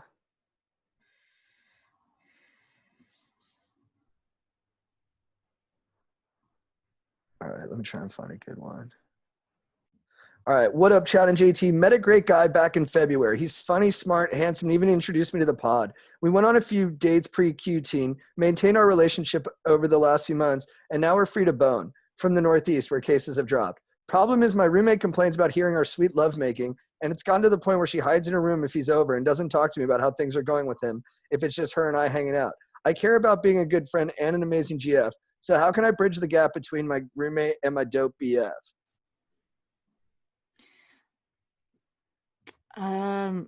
Well, I'll pause my answer. I'll pass it to you too. I think it's been a while since I wrestled with these issues. Dude, I think you got to find your dank BF is going to have some dank friends, and I would start cycling through some introductions. And once she's got her own thing going, and because look, it's harder to hear the noises if you're not making your own noises ever. You know what I mean? It provides this really stark kind of sad contrast. So you just got to help her create her own boomtown in the other room, and then she won't be as harsh on y'all's good time. I love that. I also love, I thought that, yeah, I think that's fire. I also think maybe you could find another place too to, engage in the act. Oh, that's exciting. Yeah. I was thinking like his place, just so you can really let loose, I guess, and not have to worry about offending your roomie. Dude, his place is a very good call and Yeah. a very easy fix. I like that this person is so attentive to the needs of both relationships.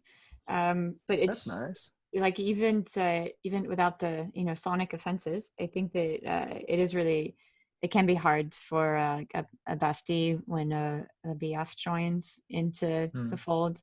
Yeah. So maybe some like dedicated roommate friend time that is kind of like clearly just, I don't know, girls' night or something.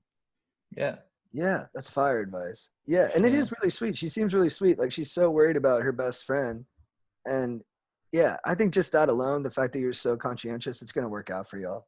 Yeah. And I do like what you're saying, Ashley, about maintaining some sort of balance too, of maintaining that friendship, and because you don't want to go all the way, go 100% to your BF, and then disregard the rest of your life. You want to maintain that balance. Mm-hmm. Yeah, my dad worked in retail. He said you never have one retailer that you're more dependent on for more than 30% of your business. Yeah. Because if they go under, your company goes under. Your dad's a beast. Yeah, he's a great guy. He's been partying too much. Quit partying so much, Dad. Sorry, I had to throw that out there. My dad rages, so does my mom. Do they listen to the pod?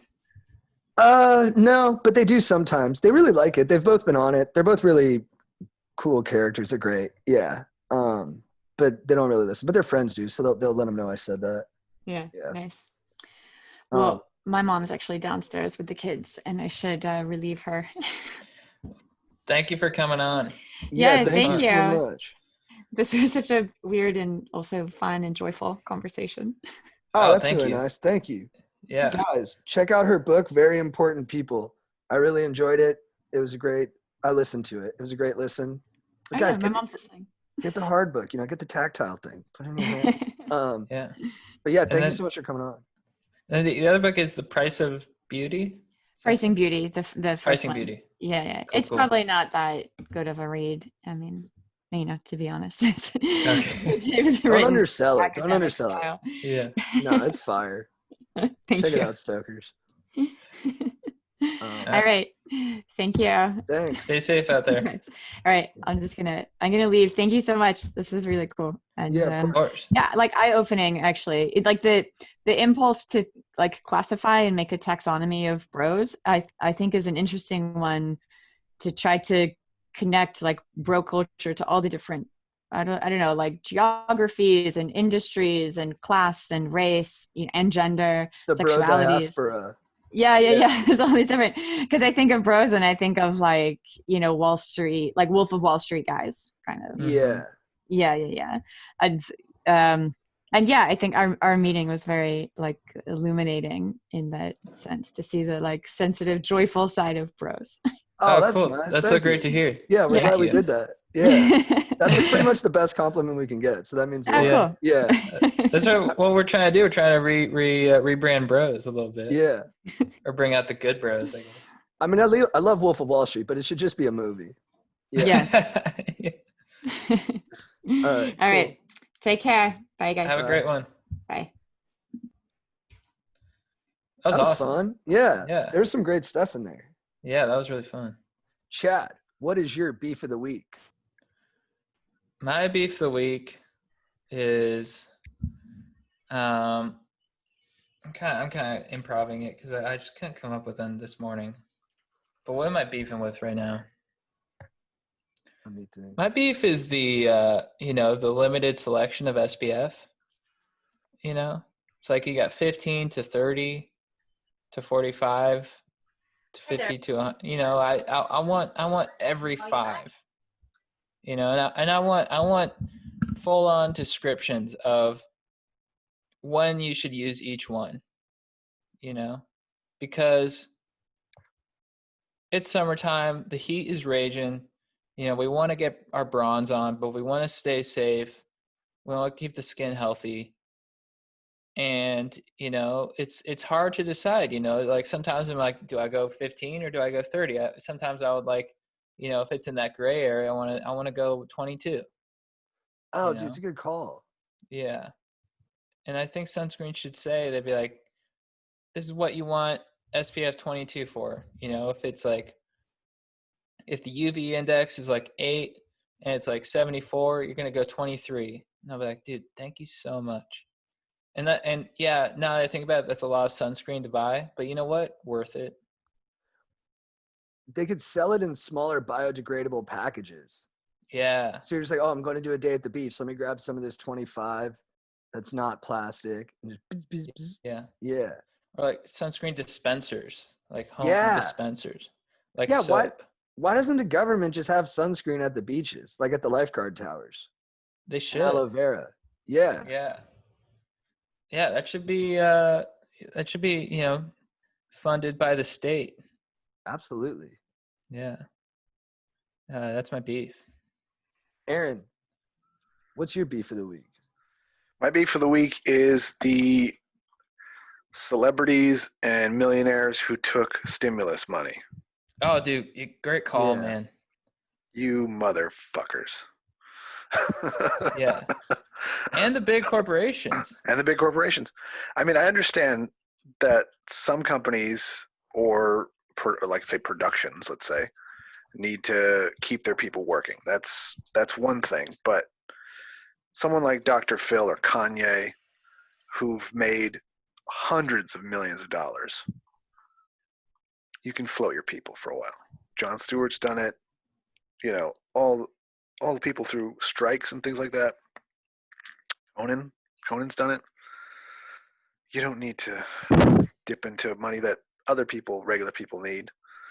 I mean, in my own opinion, this whole thing would be a lot easier if the government was doing their job and getting these stimulus checks out and extending it well beyond the one-time $1,200 thing. That's crazy.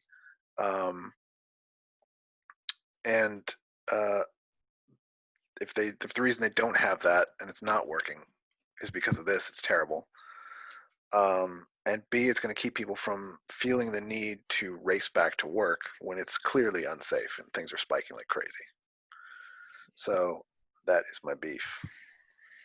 Yeah, they've grossly misallocated, if that's the right word. They don't even know where it is. Yeah, a lot of the stimulus checks went to people who aren't even alive, apparently. And I mean, ghosts yeah, need to eat. Sure, I get it. true. I believe in True. ghosts now, so Yeah, feed them, dude. dude, good call. But I mean, yeah, it's just financial sector. Know what you're doing. Yeah. We're in unprecedented times, and we need an unprecedented action. And hopefully, if we can keep everybody safe and inside, then it'll go way faster. But we're not. Yeah. and Disneyland opened. Disney World Yeah, opened. you're in Sorry. the wrong. You're in the wrong country, Aaron. Yeah, I know, but I don't want to leave. Yeah, Yeah. didn't Kanye just celebrate Kim becoming a billionaire too? Yeah. Unchill. Yeah. Well, and I think I mean I only read the headline, but with Dr. Phil, it's like he got PPP money, and then like his son bought a home worth millions of dollars with the money. Oh, dude. I'm not sure how true that is, but if that is true, it's not cool. I need to And, talk to you, Dr. Phil. Yeah. Do you think it's okay to take money from one person that's supposed to help you survive and then you spend it to live lavishly? Do you think that's all right? Dude, No. you should come on his show and do that. Yeah, Dr. Phil. You're petting me with needles and expecting me to like you. Did he say that? My friend always used to say that was one of the things. You can't throw a cat at a bat and call it baseball. That's not what a small loan is for. I've also been in the room with him one time a couple years ago, and my wife got violent food poisoning. So I blame him for that as well. Dude. All right. My beef of the week is with dogs. What? I love dogs. buddy. I love dogs. I love Aaron's dog. Chad, I love whatever dog you're gonna get. My boy Joe got a dog. Bodie, great dog. My brother's got a dog. Zoe, great dog. But here's the thing. Dogs, we've raised them up too high. It's too much in our culture. They're on the airplanes. People have stickers that say like, this is my son, it's the dog, and then it's like, and then you're working out. I probably already talked about this. It bugs me so much. I've been in an office. People bring their dogs in. I was in charge of I was like the office PA, so I make sure the printer and the phones are all working. Dogs are ripping the phones apart because everyone's got rescues. And then I'm like, hey, get away from the phones. And then they come out, they're like, oh, did Billy rip up the phones? He never does that. I'm like, he does it every day. He rips up the phones. He does it every day. And I always used to draw as a parallel. I'd be like, you know what? I'll bring my drug-addled cousin in here, and he'll just be shooting heroin, where we keep the ink for the printers. And was Mike doing heroin again back there? Oh, he never does that. Sorry. Yeah. Well, he's like feral in the office. It's just, I don't know. No, it's just, I love dogs. But let's remember that although we're all equal, animals and humans, dogs are dogs. No, I hear what you're saying. And I think maybe it's not as good for the dogs too, because they're sort of like the owners are putting them up at on this such a high pedestal, and they're like, "What are you doing, dude? Like, I just want to like play fetch and kick it. Like, I don't need to be in your purse wearing a sweater." Yes, it doesn't have to be a 24/7 thing where I'm being exalted all the time. Dude, my friend dated a dog influencer lady. Her dog was a famous Instagram dog. And he told me the dog was like way past its due date on death. And the lady was keeping it alive for the gram. And was like posing it. And the dog was like, just let me die. Bet. And she was like hitting it with shots of caffeine and being like, come on, we got 30 more work days out of you. Yeah. You got some sponsorship. That's a very cynical tale. But yeah, I just think like, dogs bite people and then people are like, oh, it never bites people. I'm like, there's no fucking chance that's the first time your dog has bit someone. I sounded like Michael Rappaport there. It's good. Thank you. All right, Chad, who is your babe of the week? My baby of the week is this liquid IV hydration multiplier thing. I got a GNC, potential RIP to GNC. I guess it's going bankrupt, but GNC's going under? I think so. Do they not sell online? I mean, that's Amazon, dude. Good I wish start. Amazon just freaking undercut them. That's true. But dude, I mean, I imagine in this economy, it's probably pretty hard to sell supplements. People are like, dude, I just need food right now. I don't need creatine. But Who knows? Anyways, Liquid IV always comes in clutch to save the day with that excellent hydration, you know. And this is not an ad. This is just straight up like whenever if ever I have a few beers or something, I'll chug 1 or 2 liquid IVs and I'll feel fresh in the morning.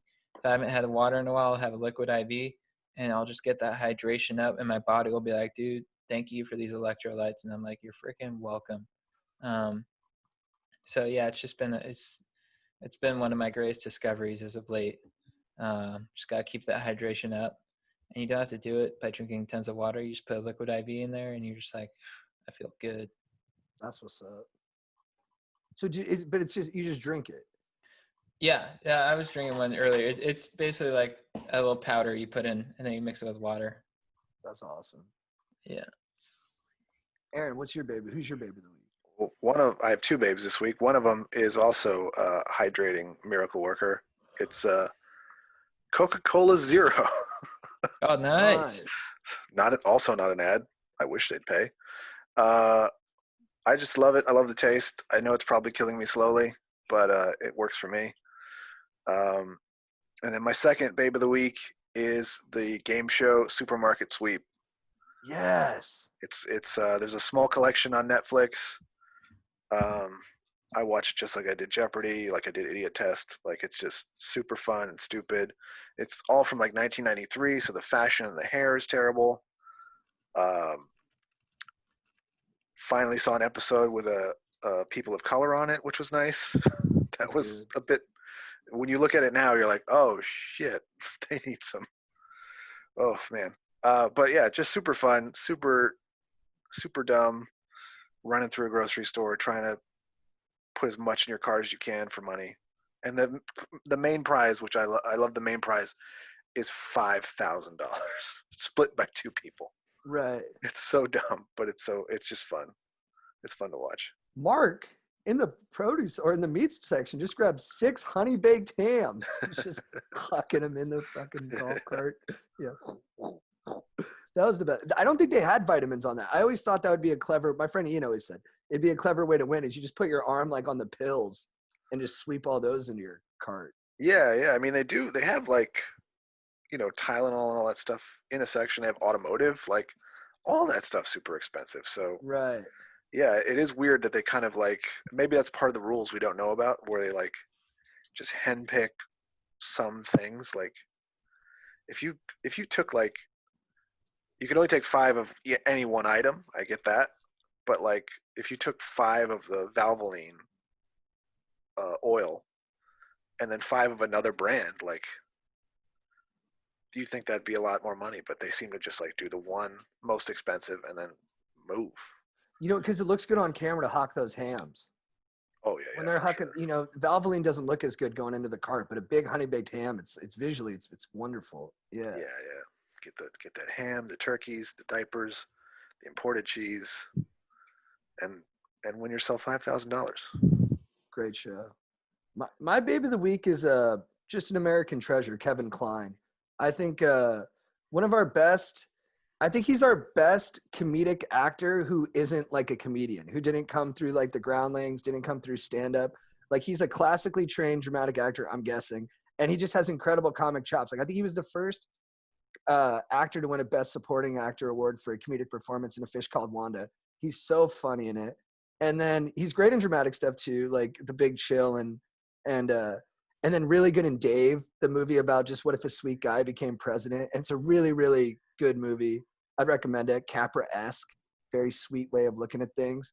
And then I just watched him last night in In and Out, which is a kind of a dated movie, but it's about this professor who gets outed for being gay when he's like, he has a fiance who's a woman by an actor who wins Best Actor. And I guess it was based on Tom Hanks did that when he won for Philadelphia. He dedicated it to his theater teacher and he outed him as being gay before he was publicly gay. But I guess now the guy lives his life as a gay man and is happier. So all well that ends well.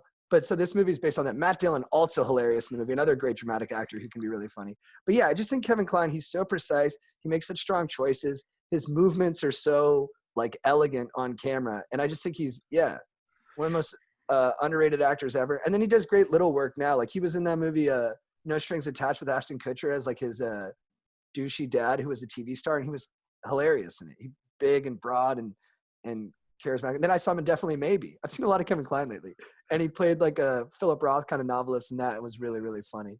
So yeah, Kevin Kline, I'm glad you're around, dude. You're just a great actor, and keep doing what you're doing.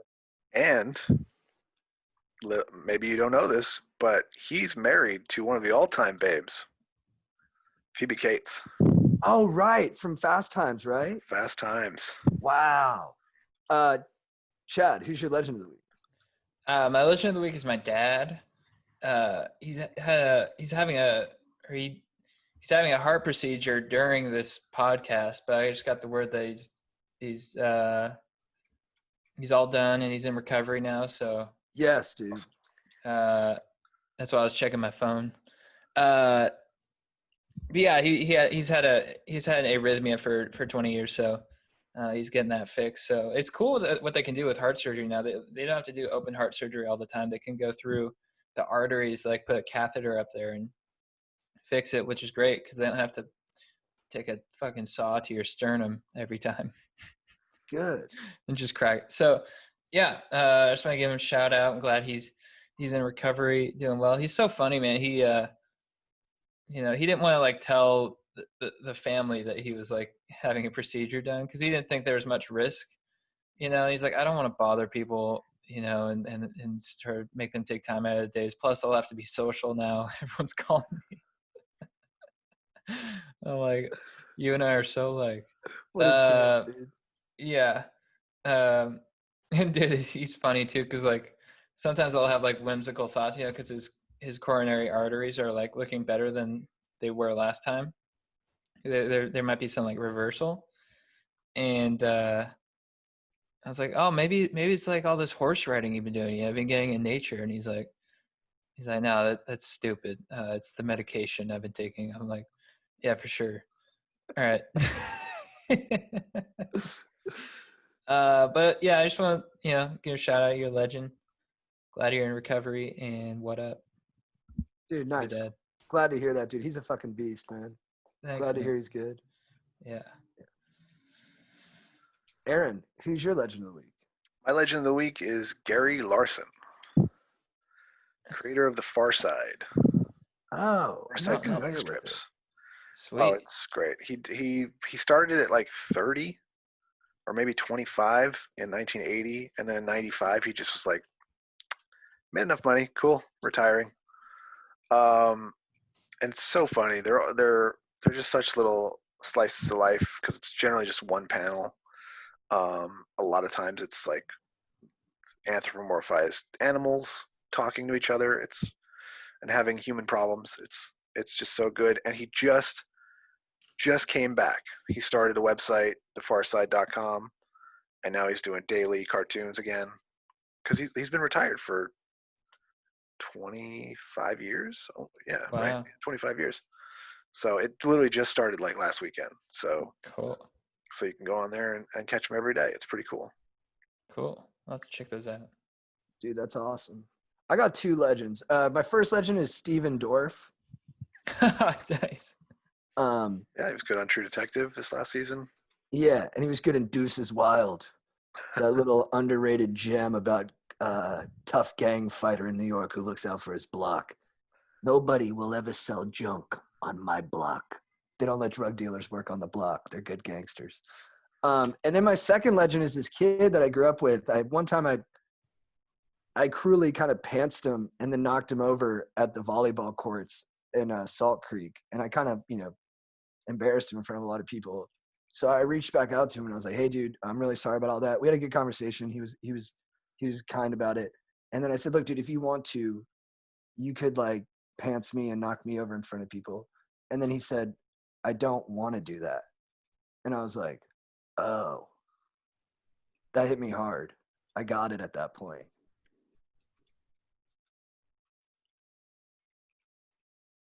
That's good stuff. Yeah. Yeah. That's profound. Yeah. Some people don't want to do fucked up shit. I didn't even think about it. Chad, what's your quote of the week? Oh, dude. Mine's I'm moving from Van Wilder to American Pie now. for my quotes. And first I gotta go with Jim's dad. And Jim's dad goes, they're talking about drilling. He's talking about drilling yourself. And he goes, I have to admit, I did the fair bit of masturbating when I was a little bit younger. I used to call it stroking the salami. Yeah, you know, pounding the old pud. Never did it with baked goods, but, you know, your Uncle Mort, he pets the one-eyed snake 5-6 times a day. What a great dad. He's so good. Yeah. Aaron, what's your quote of the week? Yeah, quote of the week, was Kira Sultanovich tweeted, Ghislaine Maxwell is the second worst Harry Potter incantation. Which I think is very funny. That's really funny. I was ruminating on some sad thoughts yesterday. This quote of the week is from me. And so sorry for doing that, but I was thinking yesterday, I was having some sad thoughts about myself. I was like, I kind of suck at some stuff. And then I said this to myself, you know what? I'll be better. Not rigidly, not too intensely, not perfectly, just steady in the right direction. We love everyone, and that includes ourselves. Good stuff. Yeah. I smoked pot for the first time in 7 months last night, so I was having a lot of thoughts. Yeah. My brain just And you wrote that down while stoned? Yeah. Because my brain just starts running, and it goes, oh, man, I'm going to die one day. Isn't that sad? Yeah, that's really sad. Okay, let's touch the sadness, but let's not live in it. Let's keep moving. And then then it's like, but it's this constant, like, fast-paced dialogue with myself. Mm-hmm. And then I was having some thoughts like, oh, I kind of feel down sometimes. I kind of feel like I'm down sometimes because I don't like the way I'm doing things. Well, what can I do about that? Well, I can be a little bit better. And then it just came out like that. Yeah. That's good. Yeah. That's sort of like what Joe Rogan talks about is you work through the paranoia to maybe break down your walls a little bit or something. Yeah, you do. You can. Yeah. It's hard. It's really hard because it can feel pretty overwhelming. But if I'm not doing it too much so that I'm not in that mind state too much where it becomes the norm, I can actually kind of use it to help me. Yeah. But I don't know what that ideal number is. Once every 7 months seems good right now. Chad, what's your phrase of the week for getting after it?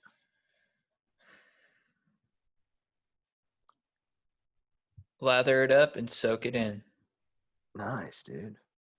Let's lather it up and soak it in. Sorry, more actionable. Love that. Aaron, what's your phrase of the week for getting after it?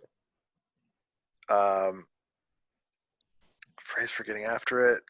Shoot. Let's go hawk some hams. Dude, nice. Also fires me up. My phrase of the week for getting after it came to me while I was playing Call of Duty, and my friends, we kept trying to get recons, and we probably pushed it one recon too many and ended up getting ambushed. It's life is what happens when you're busy making other plans. From the great singer John Lennon of the band The Rolling Stones. Dude, crazy note to end on too. Chad and I both, by chance, without planning it, both watched The Firm last night. Yeah, dude. Wow. How nuts is that, dude? We both watched The Firm. Probably at the same time. Yeah, I watched it. What time did you Crazy. watch it at? We'll say it at the same time. 1, 2, 3. 9. 8 o'clock. Okay, I was close. gonna say 9. I was gonna say Close. 9. We were close. Damn it. Dude, that's wild. I Yeah. can't believe we were just talking on the phone today. Chad's like, I was watching The Firm last night. I was like, get the fuck out, dude. I was watching The Firm last night. Dude, Tobin Bell. Yeah, good movie, Good dude. villain. Yeah. A lot of talent. All right, that's it. All right. JT, I'm gonna work on this video. If you need advice, these guys